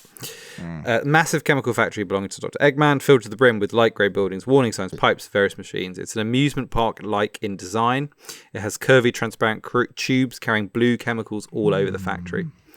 It's in the background is a city consisting of red skyscrapers spotted underneath a crimson sky. At the base of the red skyscrapers are various futuristic chemical plants and factories coloured in lime green to blackish grey, and with a gigantic, toxic lime white lake of chemicals underneath it. There is also some strange wall-like industrial structure at the lower bottom of the background: pipes, funnels, railings, and moving conveyor belt-esque machinery. Wow, pretty big. Epic. Extremely cool. Just setting for the whole for the chemical plant, which presumably didn't exist on West Side Island before Eggman came, and then he needed it for God knows what to conduct chemical warfare and created it. He's built quite a few. He has industrialized the shit out of this island. He's built Oil Ocean. He's built Wing Fortress in like unbelievable speed as well. Yeah, and the Mystic Cave Mine. Yeah, presumably in the 3 days that after Sonic got there, that he was running. He was about, just like, right, let's fucking get to work. Basically 3 cities. Yeah.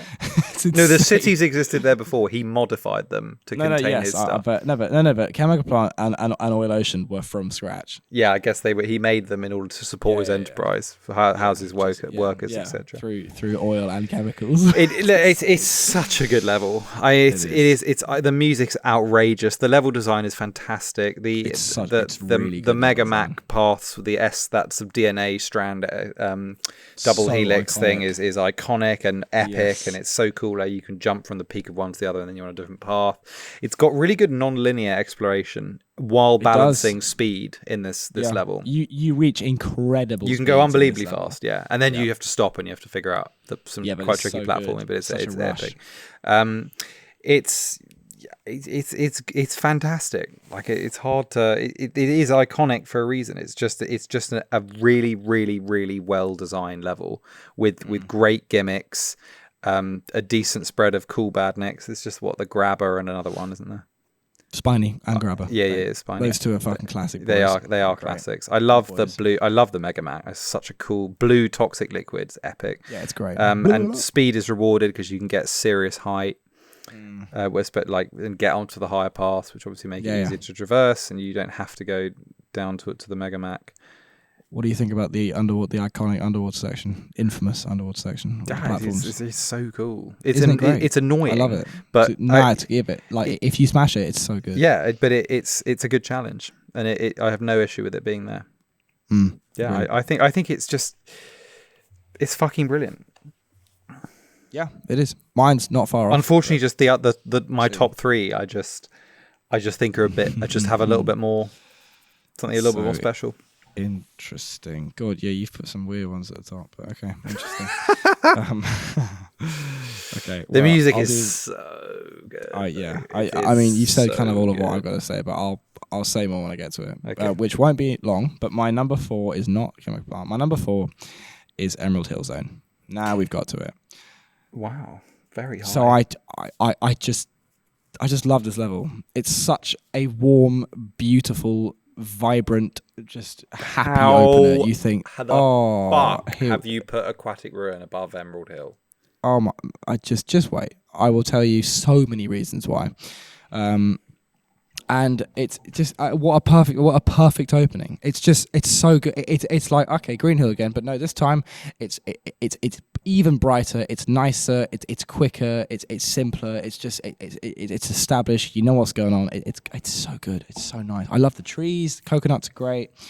And the coconuts being the monkeys. Yes, the monkeys, which replaced angry snails. Well, that was the original concept. Who were deemed too mean and like too unpleasant. Yeah.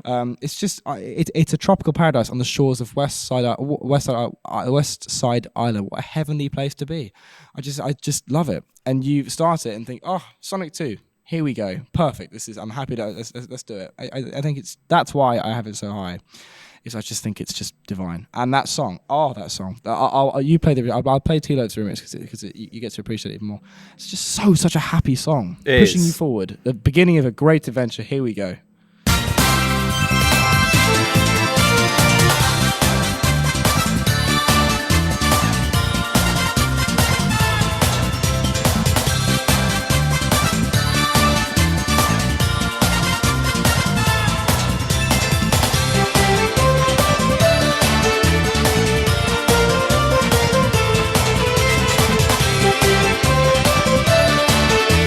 It was also really exciting in the Sonic the Hedgehog 2 movie when they first announced it, and they played this over the title drop.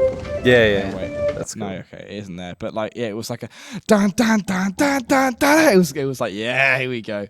Yeah, it was good. No, that's. I mean, I've said everything I want to say about it before, but I love it. I think it's such a strong opener, and so I have to reward it highly because of that reason.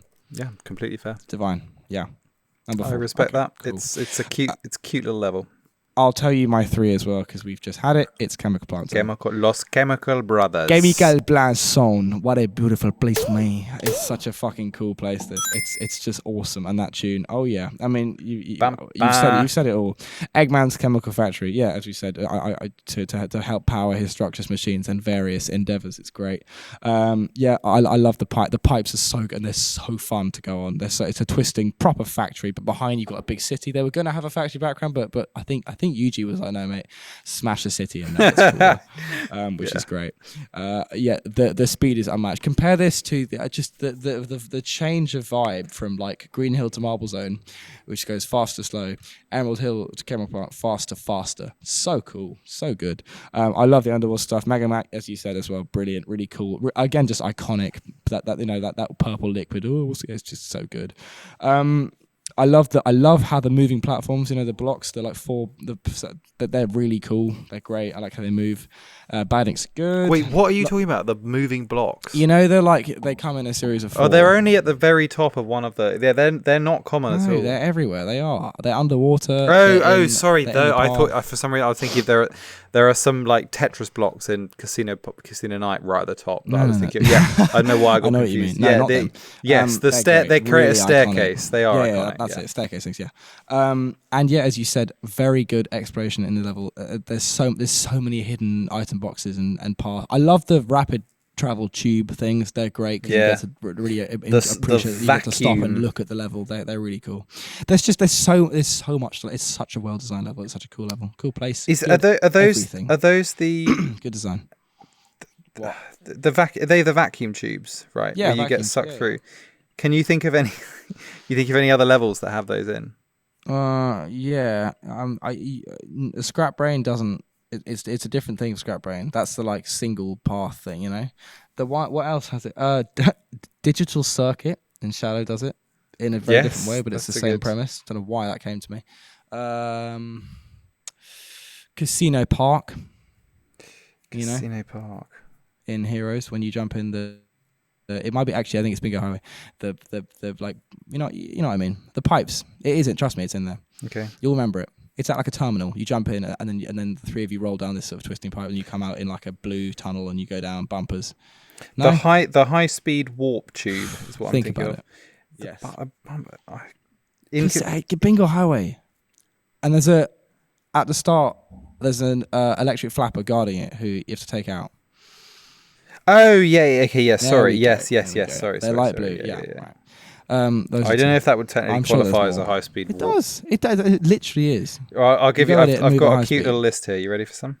Wow, go on. Yeah. They are in. Apparently, they appear in Sonic 2, 8-bit and 16-bit. In 8-bit, they're in. They're in the Aqua Lake, Gimmick Mountain, and Gimmick Mountain, and Scrambled Egg. They're in a lot of them. Yeah. That's it. Yeah. Wow, they're in loads. Sonic CD, Chaos, Spinball, 3 and Knuckles, Triple Trouble, Chaotix, Blast, Adventure 2, Advance 3, both Rush games, both rival games, Generations, Lost World, Mania, Forces, Frontiers, and Superstars. Okay, so just every game. Literally every game, yeah. Where the fuck are they in Lost World? In the Wii U version, high-speed ball games are featured in Frozen Factory Act 1. Okay, right, boring. Cool. Anyway, yeah. Yeah, we love Chemical Plant. Said it all before. We love it so much. You put it in third place, yeah? What a banger. That's my number 3. Okay. My number 3 is, we've done it before. What is it? Mystic Cave. Nice. Loki, I'm tweaking that we might have number 1 the same. I think we do. I was just thinking that as well. Pretty exciting.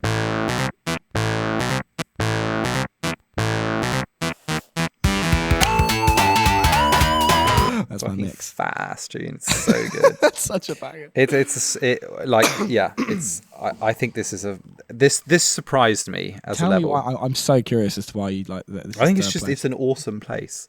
It's got such a cool. The music adds such an amazing vibe to it. It's haunted house meets subterranean mystery layer covered in gemstones, and you go down and right at the bottom of it you find Eggman drilling for Chaos Emeralds. I just love that. Oh, yeah. I think the interaction with the environment as you progress through the level is just very rewarding and well done. The hidden levers that act as sort of mini puzzles throughout the level add like a real sense of exploration to your progress throughout it. The vines that you pull down, so cool. They're great. I love the purple and green palette of this level in particular, with the like lanterns that are hanging from the sort of chains and all of the just bizarre choices, like the log bridges and the wooden crates and the minecart rails.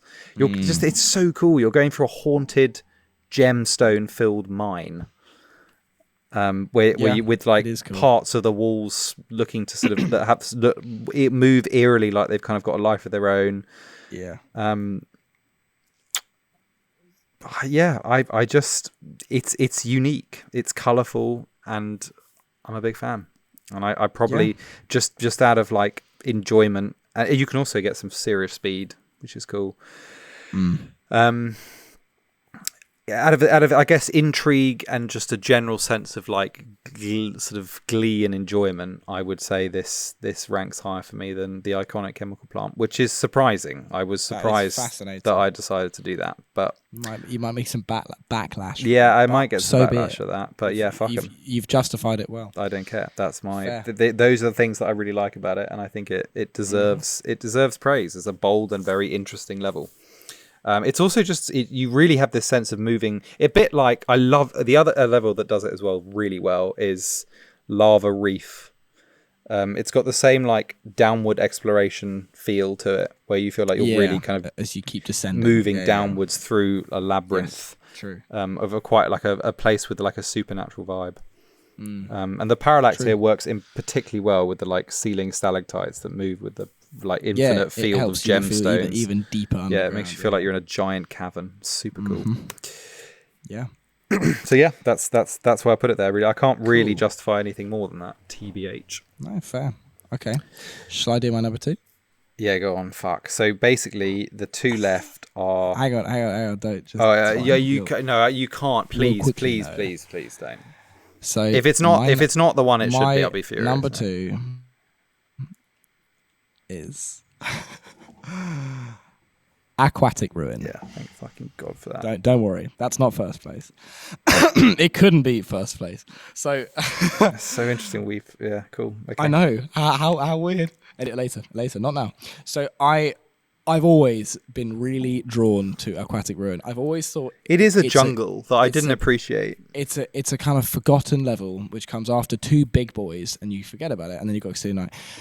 But I think it's great. It's a complete change of pace. It slows down completely. Yes, it's harder, but it's a good treacherous challenge. You're rewarded. I think you are rewarded if you go up high. You get some nice twisting turns. You get logs. You know, you're in the lovely jungle canopy with the big, and you can see as well. Another challenge of going down low is that not only have you got water, but you got falling pillars. You got spontaneous badniks, and you've got the parallax fucking you up so you can't see apart. It gives it a really overgrown feel. And I love it. It feels very, very explorative. It feels like no one's ventured here for ages. And I think it does. It serves for a really effective sort of environment to travel through as Sonic. A challenge. That's my shit on the design. The environment is brilliant. I love Sonic, classic Sonic in old ancient ruin levels. They're always good. Regal Ruin from Sonic R, Rusty Ruin. Is that right? Rusty Ruin? Yeah. Rusty Ruin. No, it's actually Rusty Trombone. Ah, my mistake. Thanks. What else? Marble Garden, Marbles. It's always really interesting because you think, this level is the only evidence of the ancient civilization that's I guess in one of the manuals that is, you know, which used to have the chaos emeralds.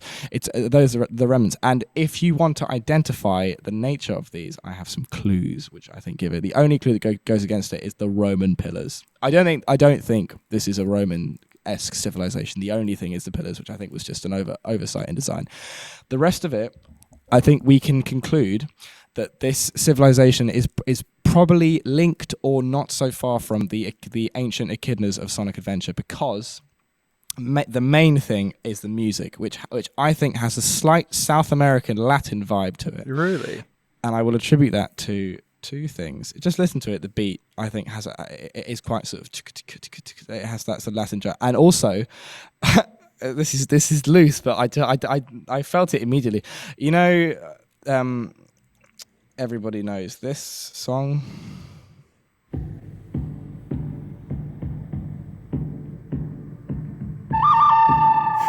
Yeah, of course. Good, Bad, the Ugly. And Aquatic Ruin opens with this. Which I don't know. I heard it as like it's a kind of Western, which is, and all of those Western films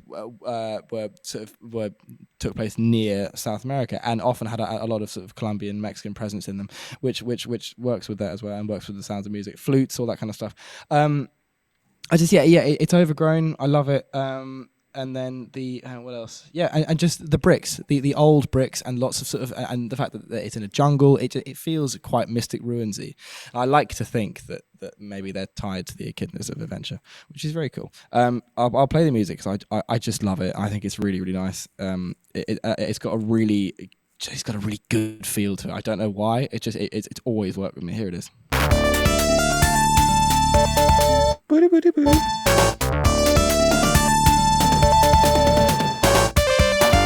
Love this bit.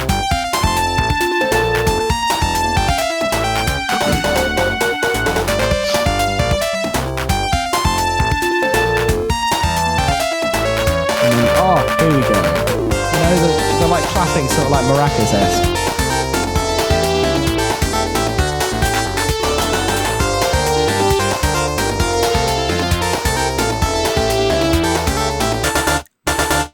brilliant. And yeah, definitely Latin. So somebody remixed it. I like your point, but it's a massive stretch to be like, well, there's a Latin vibe there, so it's probably Echidna ruins.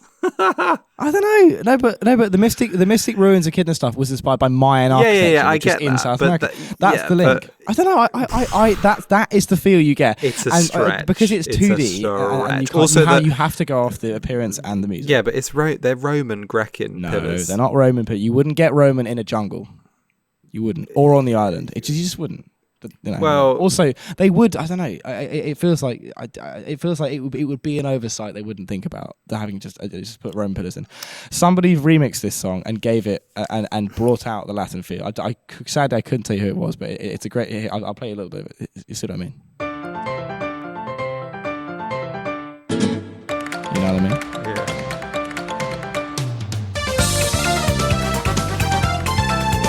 It's definitely there. It is there. I like the theory. I just, is there something you can do on the I know that sort of labyrinth zone where there's eyes you go past? No, I looked for those. Sadly, not. And the arrows, the sort of flute arrow weapon that was the blow arrow. Yeah, it's sort of vaguely native. There's that. yeah, and the sort of panpipe sound of the do thing. It's a shame that the totem poles that pop up during the boss aren't like echidnas; they're just birds. No, but those look. If you look up Mayan pillars, they look a bit like Mayan pillars. Yeah, sort of, I'll take it, but it's a fucking stretch. I think I've made a acceptable case. Yeah, fine. Other things, I love Grounder. Grounder's great. Don't you just fucking love Grounder? What a guy! The drill I love his round head design. It reminds me of Feathers McGraw. He's like a kind of elite version of who's the other Burrowbot, yeah. From Labyrinth, yeah. I think he's really cool. I like his sort of tank wheels. It is very Labyrinth Zone. It's like the jungle version of Labyrinth Zone. It's like Labyrinth Zone, but like above ground. I mean, it's got the arrows, so yeah. Yeah. I think that's all I've got to say about it. I love it. I think the idea of semi-flooded ruins in a lake surrounded by dense jungle. That's just heaven. That's so exciting. The wiki description is it actually says Roman ruins on the outskirts of a forest. I know, but I don't trust that. Various fields in tall grass, tall brown mountains with a blue sky above. Overall ground is made of peach bricks covered in grass, although crumbling yellow platforms appear. It's decorated with light grey pillars, some of which are traps marked by grey plaques with Dr. Eggman's face on them. I love it. It feels properly old. It's great. Green flora and the bare red fruit. They also, like Casino Night and Emerald Hill and many other levels in this game, this started a trend of ruin water levels. There's actually quite a few. I've got a list here. Can you think of any that come to mind? Ruin water levels. So ruins kind of half submerged in water. Semi-flooded ruins, which is sort of jungle. No, but like sort of I guess. No, that is. It's in the jungle from Sonic Adventure. It's all in the inside. I mean outside that you can explore around sort of a jungle. There's three main ones. Tropical jungle. Yes, correct. From Sonic 06. Bang on. Yeah. Rouge, but Rouge's bit. Adabat Night has ruined. Jungle Joyride. No, I'd say Day. And Day. Because the waterfall bits. Yeah, there are massive ruins you run through. What a level! Oh my god! Fucking level, so good. Oh yeah. There's a more recent one, which was quite cool. More recent one.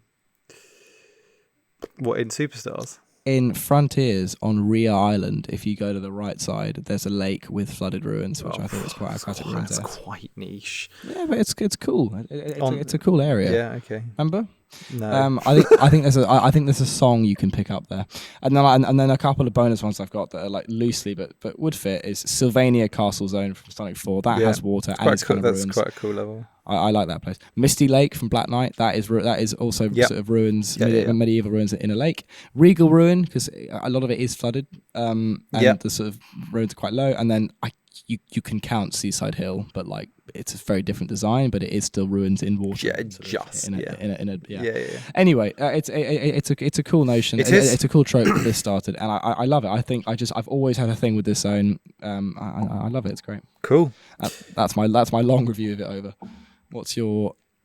Have you done your? What's your number 2? I haven't actually put my second place, but it is Hilltop Zone. at second place. Is it? Yeah. So just where? Oh yes, Wing Fortress is a fine. What? Okay, go on. Explain yourself. Hilltop Zone is a high mountain range full of seesaws and gondolas that is located high above the clouds of West Side Island. The background features a light blue sky, cyan mountains and green peaks, orange canyons, and a thick layer of clouds at the bottom. The soil here is made of sandstones with a geometrical pattern and is covered by lime grass and green lines with some flowers, similar to Emerald Hill. There are some tall pine trees decorating the zone. I have always had a massive fondness for this level, and it's quite hard to explain why. I think some of it is the music, which I've always found unbelievably distinct and unique, and like quite a cool just pace change. It's not like it's pretty chill actually. It's like very laid back. It's got this kind of confident swagger to it that I really like. That's just happy. I think that does it. The second thing is just the mountain vibe with the pine forests. I kind of just can't get enough of. I think that's so cool, and it's not something. It's completely unique, actually. I'm just thinking through all the 2D games. There isn't really a mountain other than Ice Cap, but that's in Sonic 3. I just love like mountain forest zone is just a big win. It doesn't bother me at all that it's got similar sprites and things to or design to Emerald Hill. I don't. It feels completely distinct to me because of the lava and the pine trees. I love the Rexon dinosaurs. They're also just epic and incredibly distinct. Here's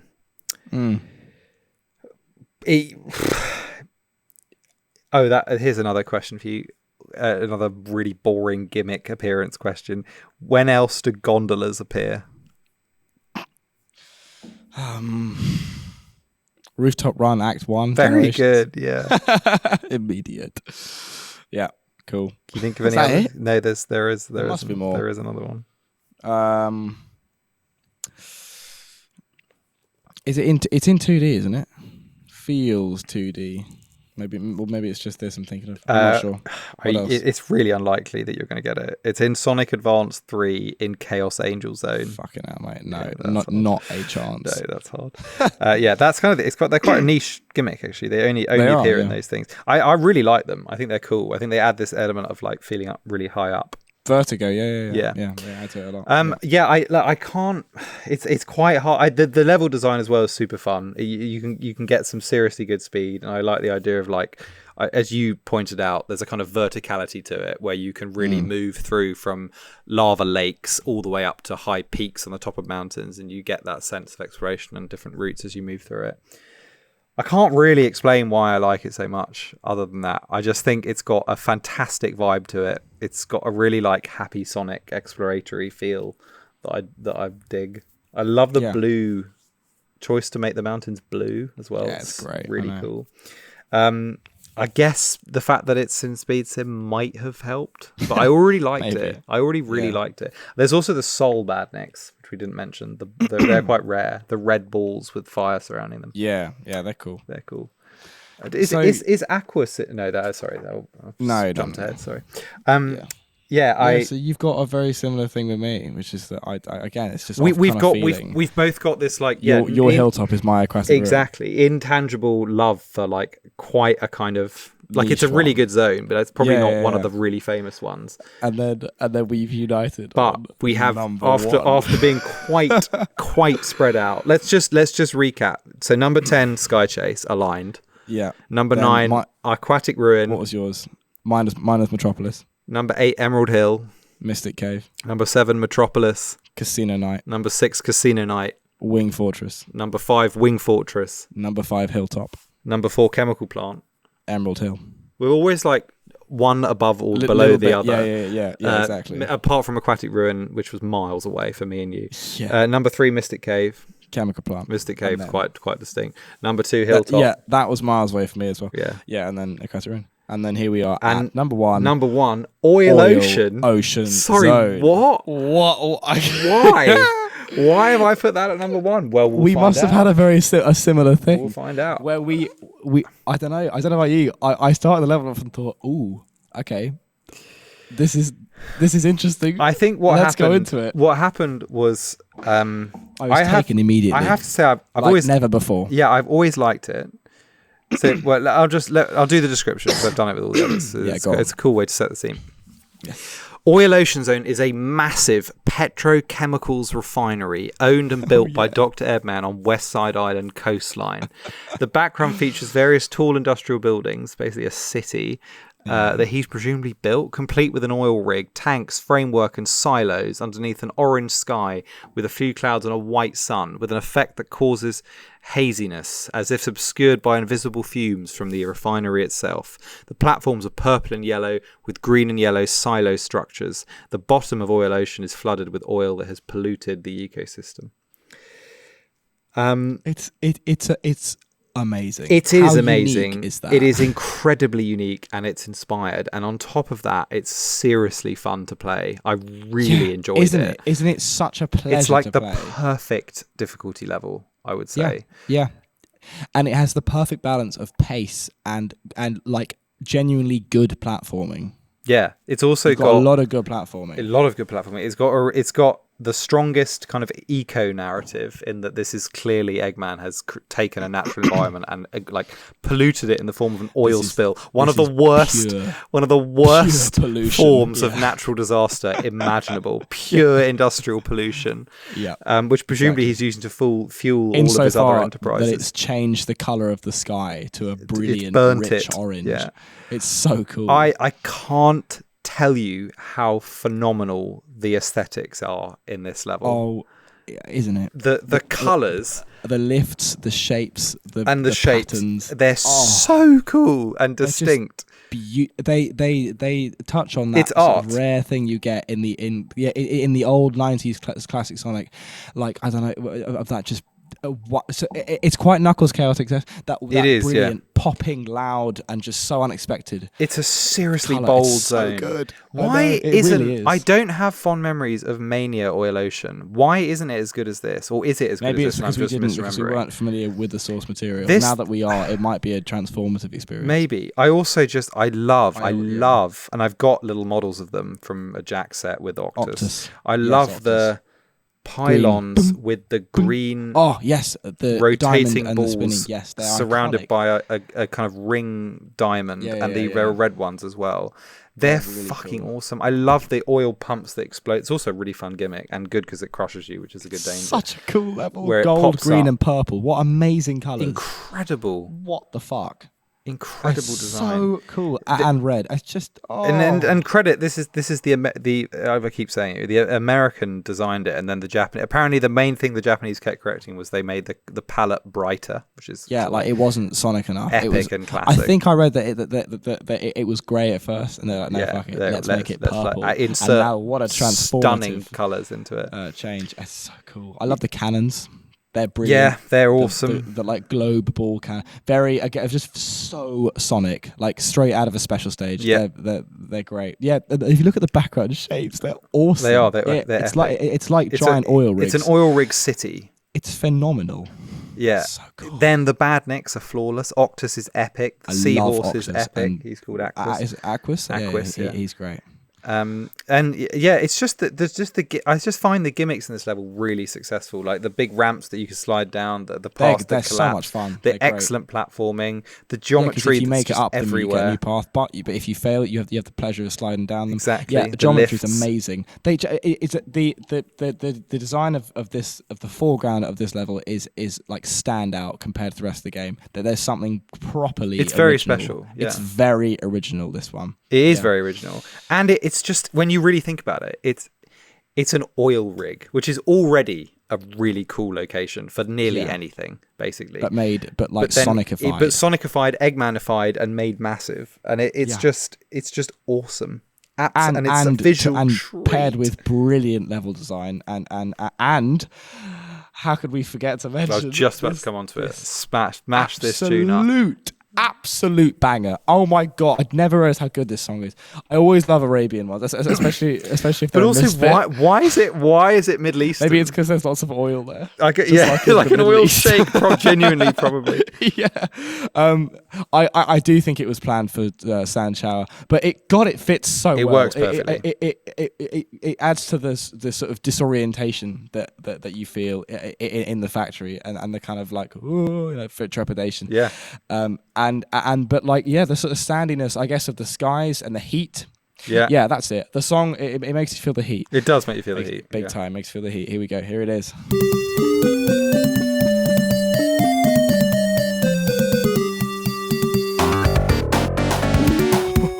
It's got a stinky bass line.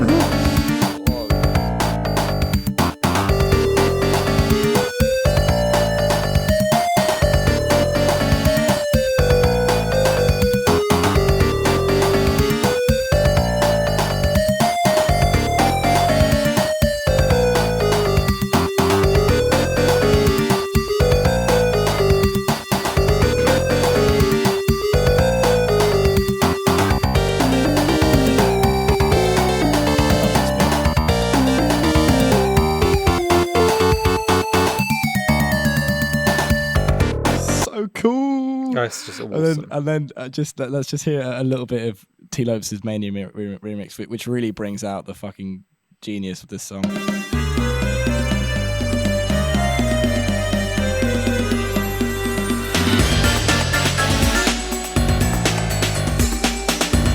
low piano keys.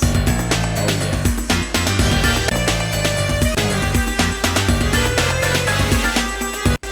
This bit's superb.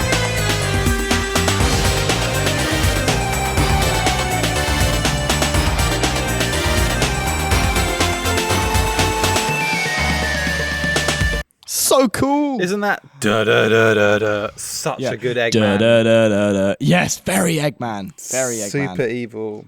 God, it's so. I can't get enough. I'm so pleased that we're aligned on this because same. Playing this again was transformative. I never ever would have thought this would be that good. I mean, I always thought it'd be quite low. I think it's got Starlight Zone vibes in the same where it's got the fans, but it's got that very, very, very unique Japanese urban aesthetic that only these games seem to be able to capture. In the unique colours and geometry and layering. Until Knuckles Chaotix, which has you see it in CD. Level. You see it in CD. Yes, I guess. Yeah, it's there big time. And so the design of CD is unreal. But Knuckles Chaotix goes hard. The boldness and brightness of that. Because CD has Sonic 1's color palette, but it still has the bold design. Whereas Knuckles Chaotix is full saturation, full bubbliness, full like Japanese chaos, and it's just the genius of choosing, and I guess it's it's driven by the platform or whatever, the hardware, but like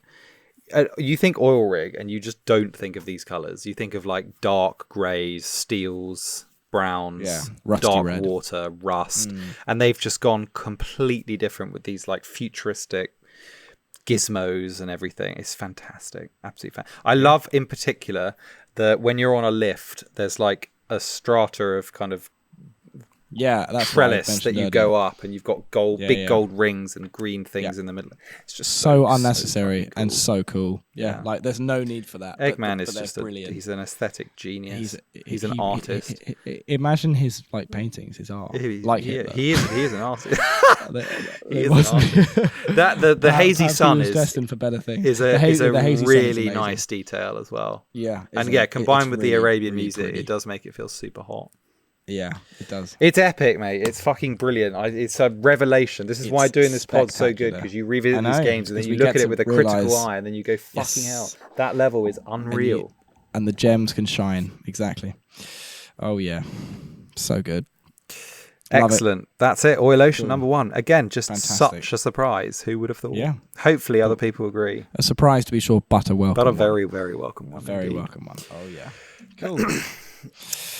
So just briefly, let's just briefly talk about some of the cut content. So, Genesis, we didn't mention while talking about Metropolis, but Metropolis was originally planned to be Genocide City, a name chosen by the Japanese team who had no idea what genocide meant. They just wanted to make it sound dangerous, which is hilarious. They're so right. That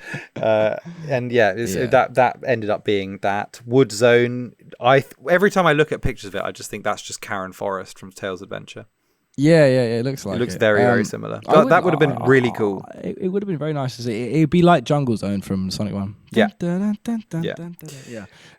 Which we haven't although done yet, apparently with Metropolis's music, it was intended for it, which Weird. is I can't really see because it does feel very very, mechanical. very clunky. But who knows? Dust Hill or Sand Shower, which then Look became cool, but kind of a standard desert. So that has been survived and enhanced in Mirage Saloon.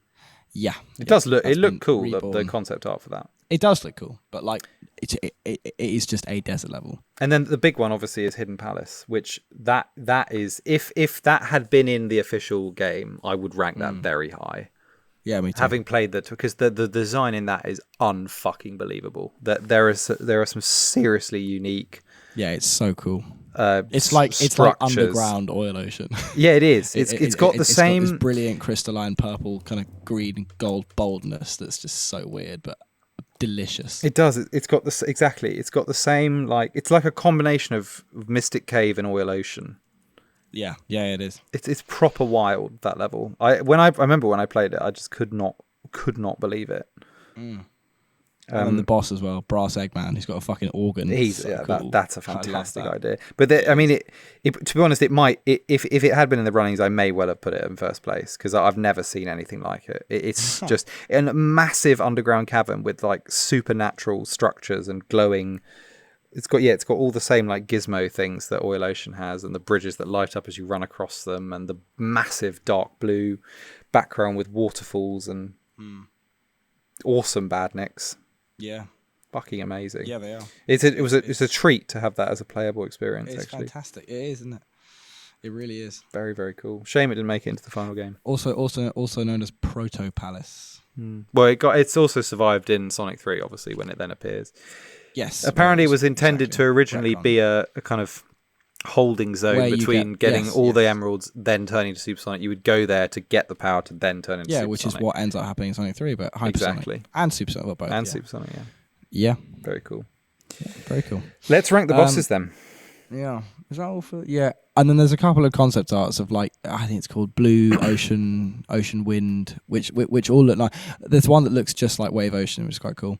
And then I think Blue Ocean was in... I think it was Blue something zone in Sonic Blast. Blue, whatever it's called. It looked just like it. So, a lot of them would come to be later on, but yeah. Yeah, the most obvious one being Mirage Saloon, which is really cool. Yeah. Yes. Because it does look just like the concept art. Mm-hmm. Okay. Okay, ready? The bosses. So there are 11 bosses. Mm-hmm. And in order they are the Egg Drillster, then the Egg Poison, then the Egg Hammer, then the Egg Claw, then the Egg Scorcher Mark II, then the Egg Digger. Egg what? Egg Digger, that's with a D. And then the Egg Marine. I love the Egg Marine. Then Egg Bouncer, then the Laser Prison, then Mecha Sonic, and then the Death Egg Robot. So pretty cool selection, I'd say. But for me, there's kind of two. I'd literally forgotten the Laser Prison, so I'll just chuck that piece of shit in there. There we go. Well, mate, you shouldn't be too hard. Yeah, fuck that. It's my number one. Right. That's not all right. But it's not the best. Okay, well, my 11 is the Egg Bouncer. I think he's such a gimp. I think he's kind of cool. No, mate. It's pretty weird. It's so boring. You've got to watch him shit out little bubbles and hit them. You can't hit him. It's just unfair. Egg Bouncer is the boss of Metropolis Zone. So it's a pretty. You're hoping for like maybe quite a fruitful encounter after 3 zones of sort of difficult, and then you get that. Really and that's the one with the small balls. He's got eight balls orbiting him, which as an impenetrable shield. It's very hard to time your attack to hit him because so you have to just wait until he pushes them out, and it's just boring. It's just hard. Slow. Yeah, it's hard. It's very hard. Not a fan. Yeah. Okay, my last is the Laser Prison. You sure about that? Yeah, it's just like fine. It's pretty. It's hardly a boss. It's more of a kind of in-game, like mini game. It also feels it's the same setup as Sonic 1, isn't it? When he like stands there and you have to dick around. I feel like we've done that before. And watches you. Yeah. It's also one of the 8-bit games, that format. I feel maybe not. I can't remember. Anyway, it's by far the least. You're thinking of the Crystal Egg final boss. Yes, I am. Where he's like but no, it is not the anyway. Yeah, it's definitely last for me. Yeah. I'll tell you what my next one is: the Egg Drillster. Oh, is it? Why? Well, it's just so easy. Like, yeah, but look at it. I know it's such a cool vehicle. It's so iconic. It's just got looks brilliant. Big drill cock on the front. I love it, and like big fat buggy wheels. It's cool, but it's the easy from a boss perspective. It's literally a piece of piss. So it then it's goes the first there. one. I don't mind it, but it's there. I've got the Egg Poison at number 10 from Chemical Plant. That's my next one. That's my. This fucking guy is. I beat it by cheating. It's a bit of a nightmare. The second he appeared, I bounced on him 8 times. He was gone. Yeah. But oh my god, it's fucking annoying. It is a bit of a nightmare because he drops the shit on you and you're just chucked into the water and then like you're fucked. I do just like unfair. He's the this is the Chemical Plant boss and he's got like a syringe that he picks up Mega Mac with and then puts it into a like test tube. He empties it on your head. Yeah, it's fine. It's like it is annoying, cruel. I'm not a fan of it. Yeah, that's fair. So that's my 10. That's your 9. I've got Laser Prison at 9. It's above the other two because it's unconventional. It's annoying, but I do kind of quite like the idea of a chamber. Laser Prison is the Wing Fortress boss, right? Yeah. Didn't even remember it. Of these floating like spike platforms. Like 3 back-to-back bosses. Just chill. Like we don't need Laser Prison. Yeah, but it's over so fast. I don't know. I like it. You have to hit the Mega Laser. I like how he's watching, and then you break it, and then you go to the cockpit. I don't know. It's cool. You have to hit the Mega Laser with the platforms that rotate around. Yeah, you got to jump up to them. It's not that bad. Yeah, that's my 9. I've got the Egg Claw in number 8. Oh, that's much higher for me, mate. Oh dear, not a fan of the Egg Claw. The Egg Claw is the boss in Casino Night with the pinball, where you have to use the pinballs to land on it, basically, right? The reason it's...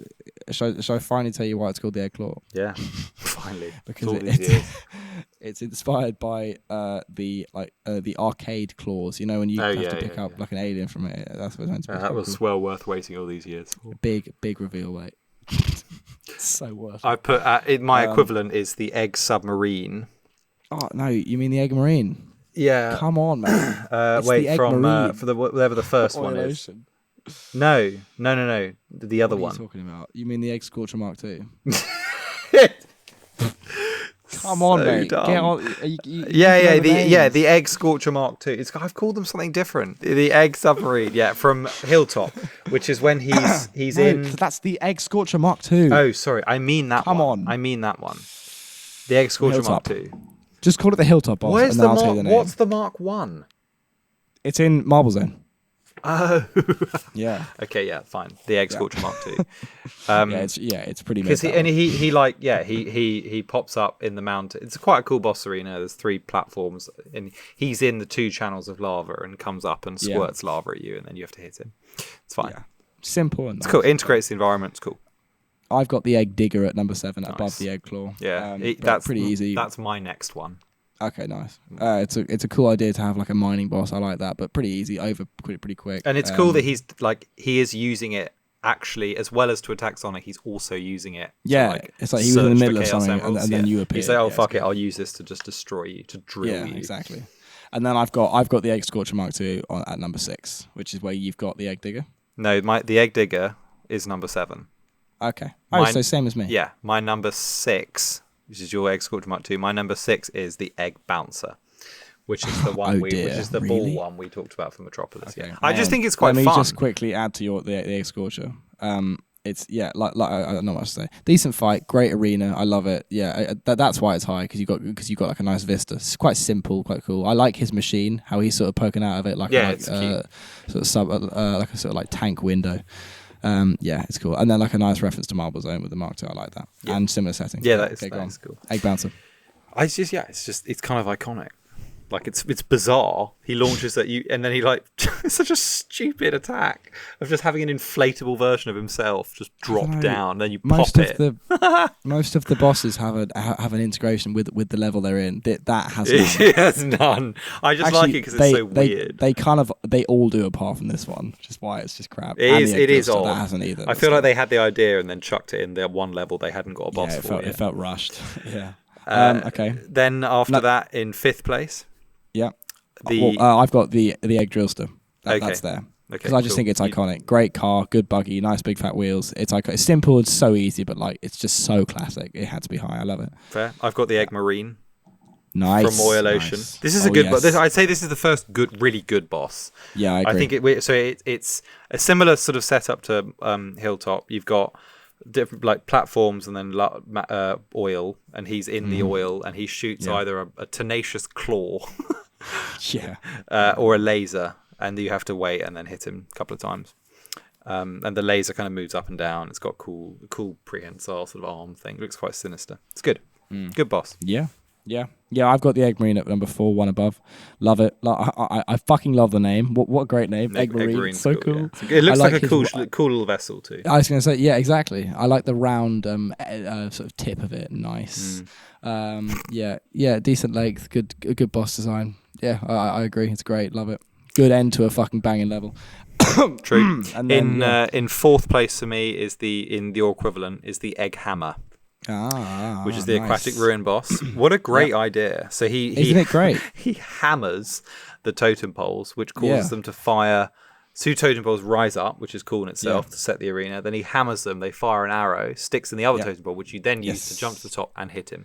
Great mechanic. Like really clever. Good boss. Integrated into the vibe. Good mechanic of like boss progression. It's brilliant. I really rate that one. I agree. That's exactly why I agree with that. It's a number 3 for me, and it's good fun. I love it.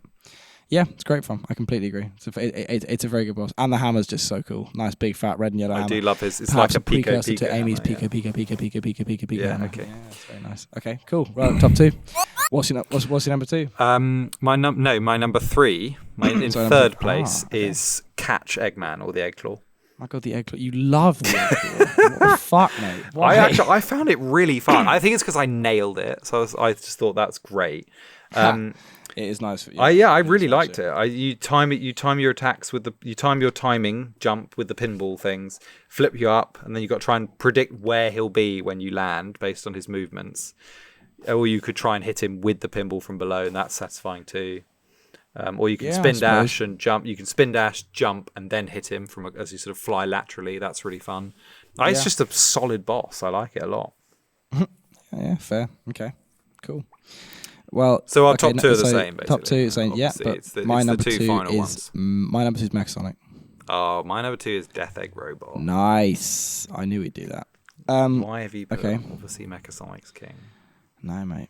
Death Egg is. So this we should just briefly discuss because this forms the final act of the game, where you land on the Death Egg and there's not a level. You just enter this arena with Mechasonic where hilariously Eggman is poking through a hatch and watching the fight like a kind of weird voyeur watching his 2 hedgehogs battle. Yes, Mechasonic's entrance is epic, where he descends from the sky and you're like, what the fuck is that? Metal version of Sonic, a trope to be then improved so much as the series goes on. With metal Sonic. I love that this is like the prototype. He's such a cool design, and he is like an really unspoken evil metallic version of Sonic. I love how he looks so heavy. He looks like he weighs a ton. It's great. I love it. I love how his spikes act as a saw. His attacks are like awesome, hard to predict, rapid and quick. The spin jump has all my life impressed me because you think he's going to go across the floor, but he jumped. You're like, oh my God, it's very cool. It would be so depressing if you played the whole game, had 1 life left. He lands and kills you. It would be brutal. This is a worthy complaint of the game. The difficulty spike is absolutely insane. Yeah, to actually finish the game if you're not saving or have kind of infinite retries, it would be a fucking nightmare. This, and I can't imagine how frustrating. Because in the timing of Death Egg to hit him is so specific. Yeah. But the arena, you're doing this on like intergalactic space station above the Earth. It's just awesome. You've got all this way through Wing Fortress, which is done again and again. But this first time this is is the OG though, and then you meet your nemesis in metal form and fight an evil version of him with all of your same moves, which is so awesome. Cool. Exactly. It's a classic. It's always good, that trope. It's so cool. Yeah. And then as your I love his single eye. It's really cool. I love and his spiky hands and his speedy shoot. He's awesome. He's so cool. And he's in. I think he's in Adventure, but he's in DX, isn't he? In Final Mechasonic Mark III, which is kind of a modern version of this Mechasonic, is in a tank in Final Egg, which is so cool. And then Mechasonic makes a sort of like cameo in Superstars as a skin. Oh yeah, whatever. Fuck off. Bit of a waste. I'd rather he was a big deal, but it wasn't a fucking cameo. Whatever.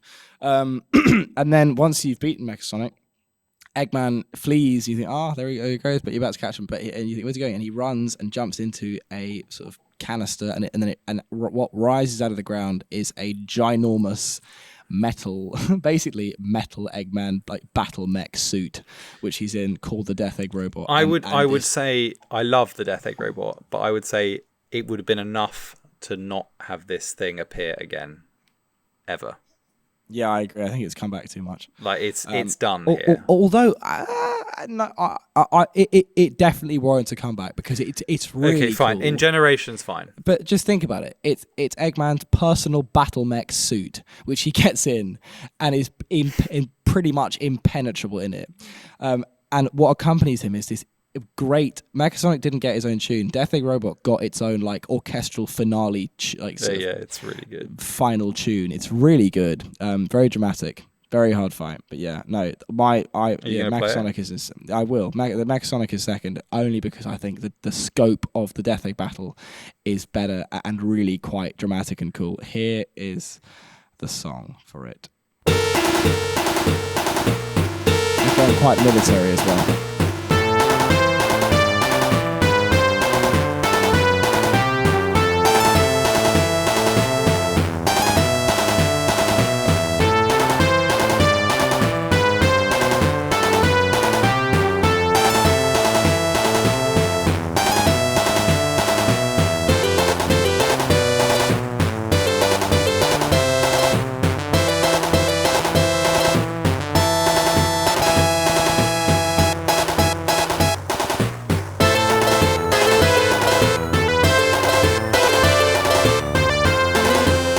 The like Stairway to Heaven descent going.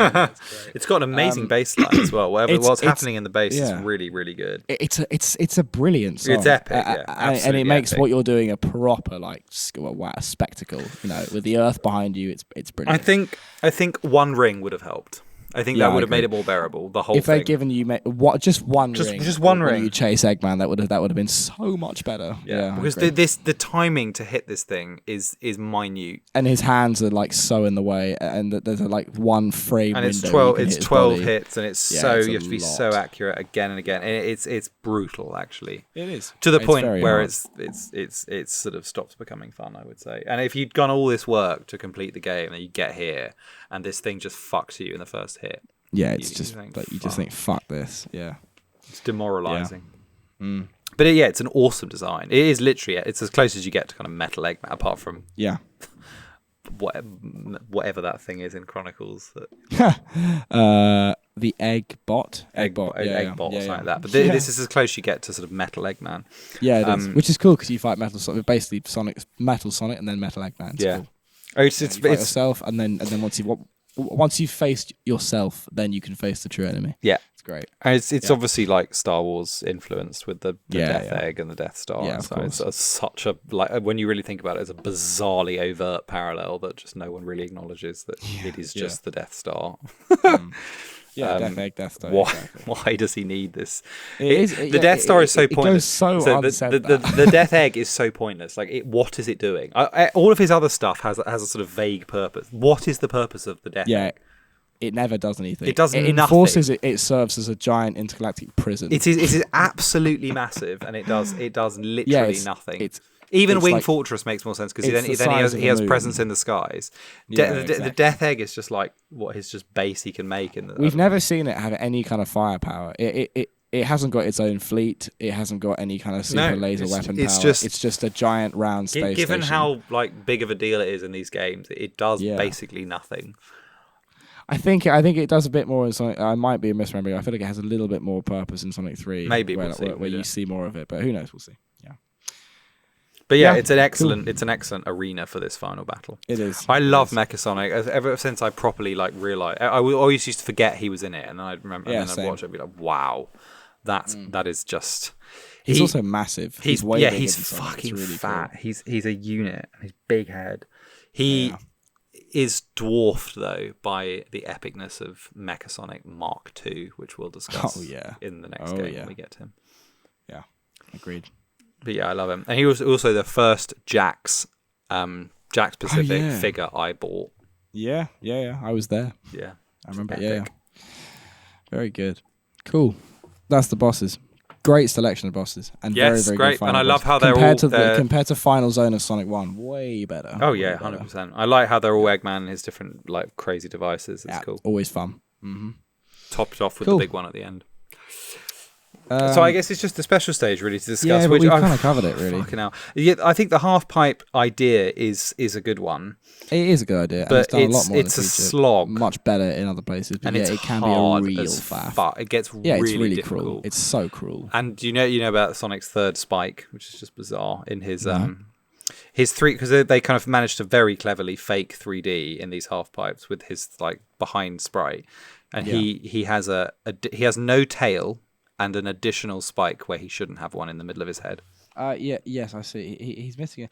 Oh, I see what you mean. Yeah. He's got like 6 when there should be 5. Yeah, I see. Yeah, it's odd. Yeah, weird. But like, still, he looks so nice. He does it nice.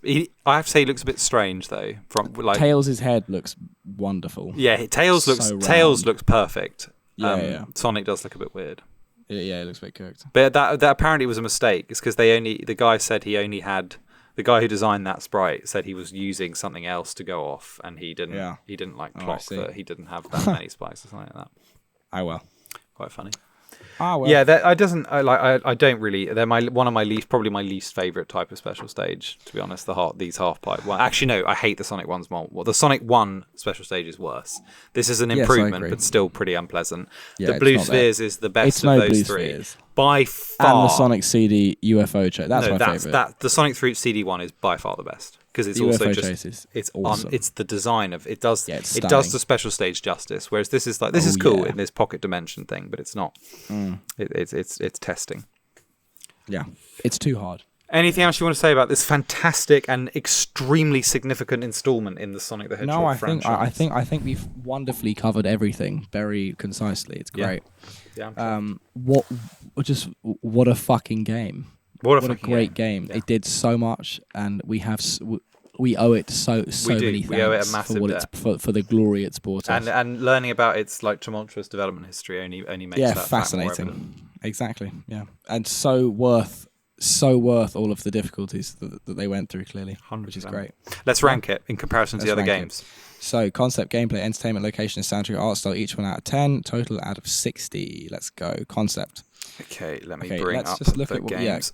Get up what you did for Sonic 1. That's the that's probably the easiest one to compare it with. So, Sonic 1. I wouldn't do Sonic 2 8-bit. No. No. Sonic 1 is definitely the closest analog. Of all the games, Sonic the Hedgehog is 4th place, and it got 48 out of 60. That's pretty good. Yeah. Okay. Just below Sonic Heroes, which got 50, and on par with Sonic Colors, which got 48. Yeah, fair. Very fair. So let's rank. Well, so concept. I mean, this takes the Sonic 1 concept and improves on it. So I think this should be one higher than whatever Sonic 1 got for concept. It got 10, mate. Oh, wow. It should get 10. It's flawless. In terms of conceptually, it's flawless. There's no issues there. Yeah, I agree. Yeah, it's a flawless 10. Okay, no problem there. Gameplay, it would be a 10, but I'd say a 9 because of the special stages and the difficulty of the boss at the end. Yeah, are there any elements Otherwise, that we have to be aware? So Tails couldn't fly in.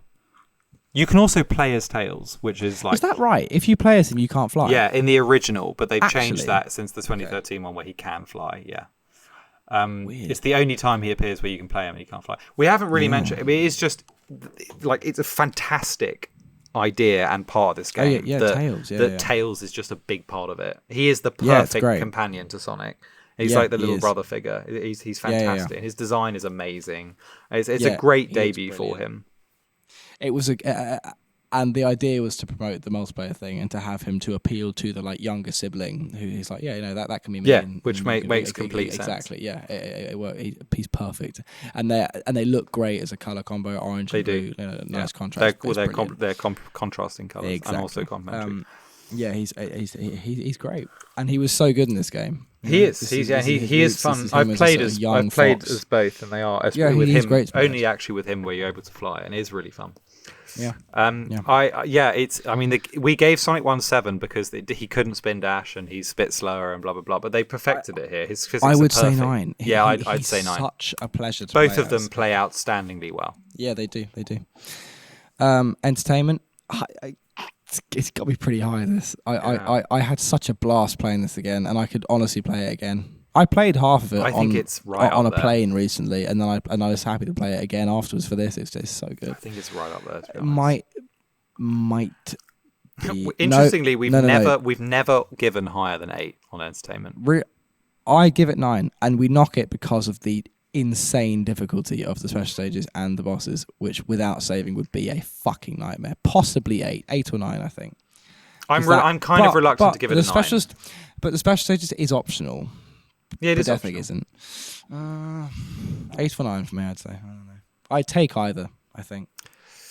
Looking at all the games that we've awarded highly, it all makes complete sense why we've given it.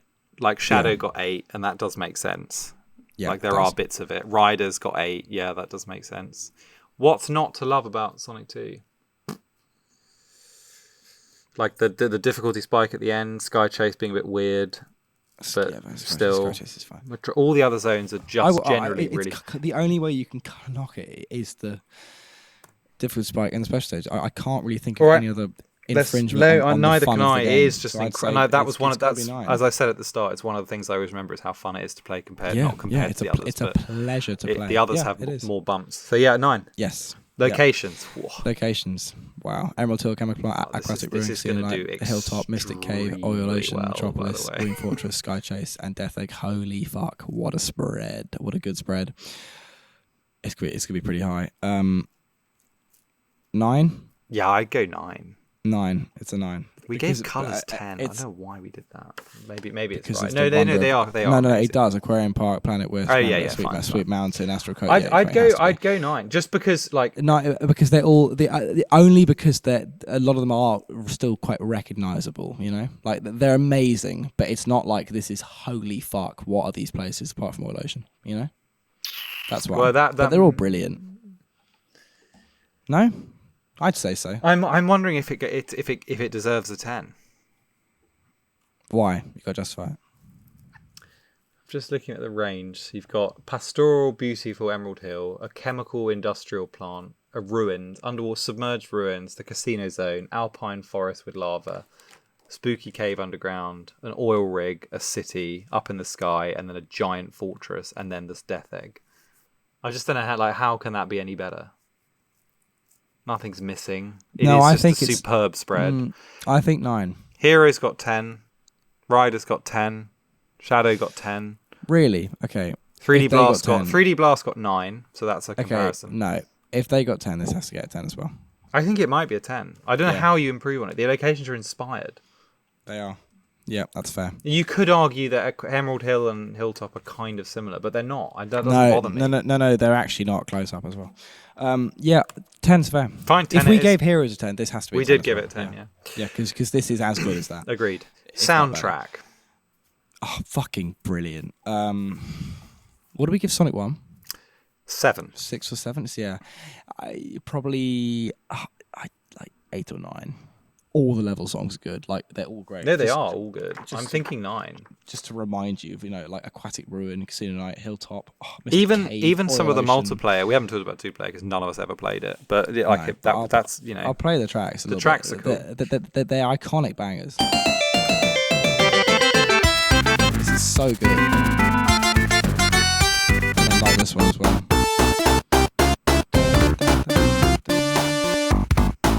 Brilliant. Very catchy. It's for me. It's a 9, mate.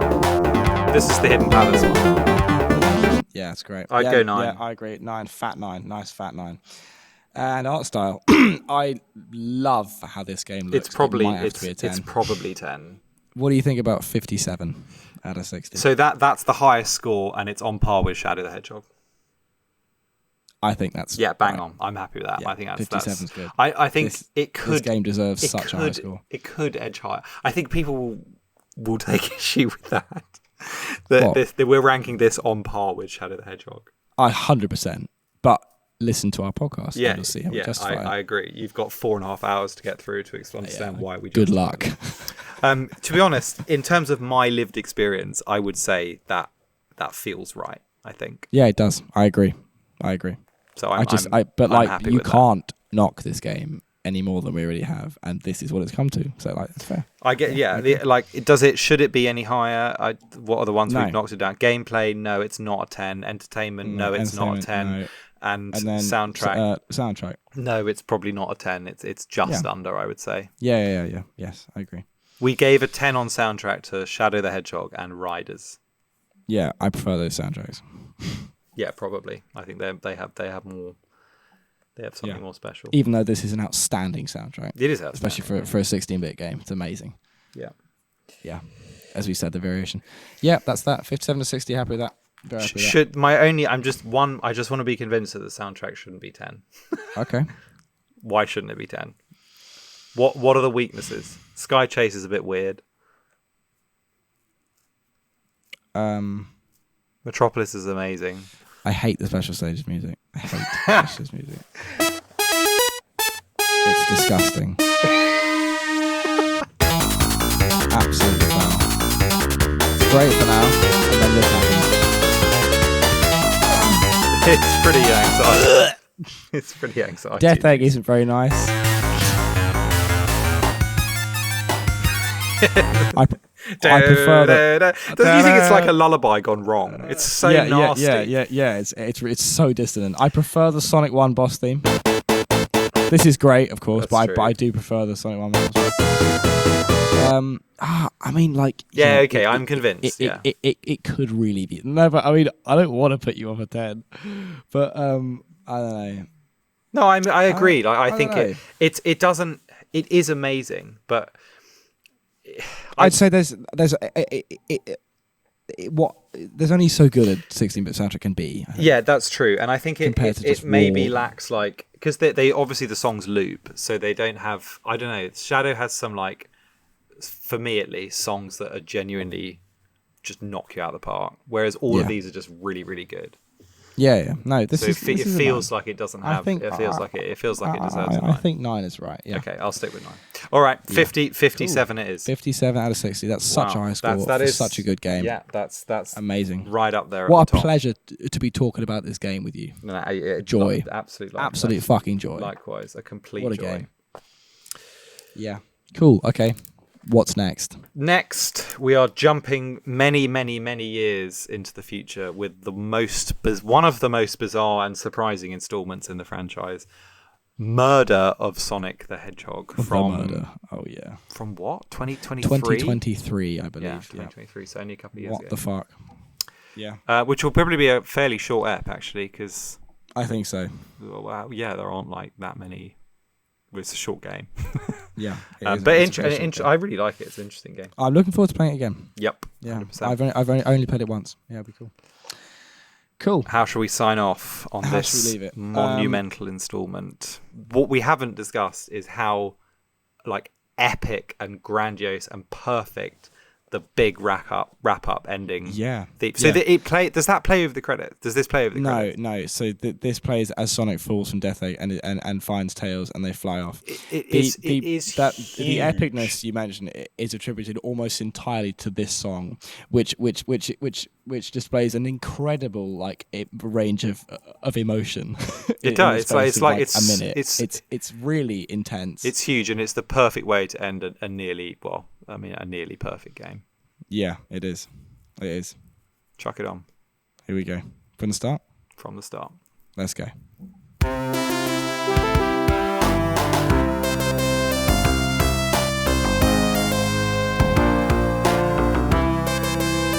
Sonic.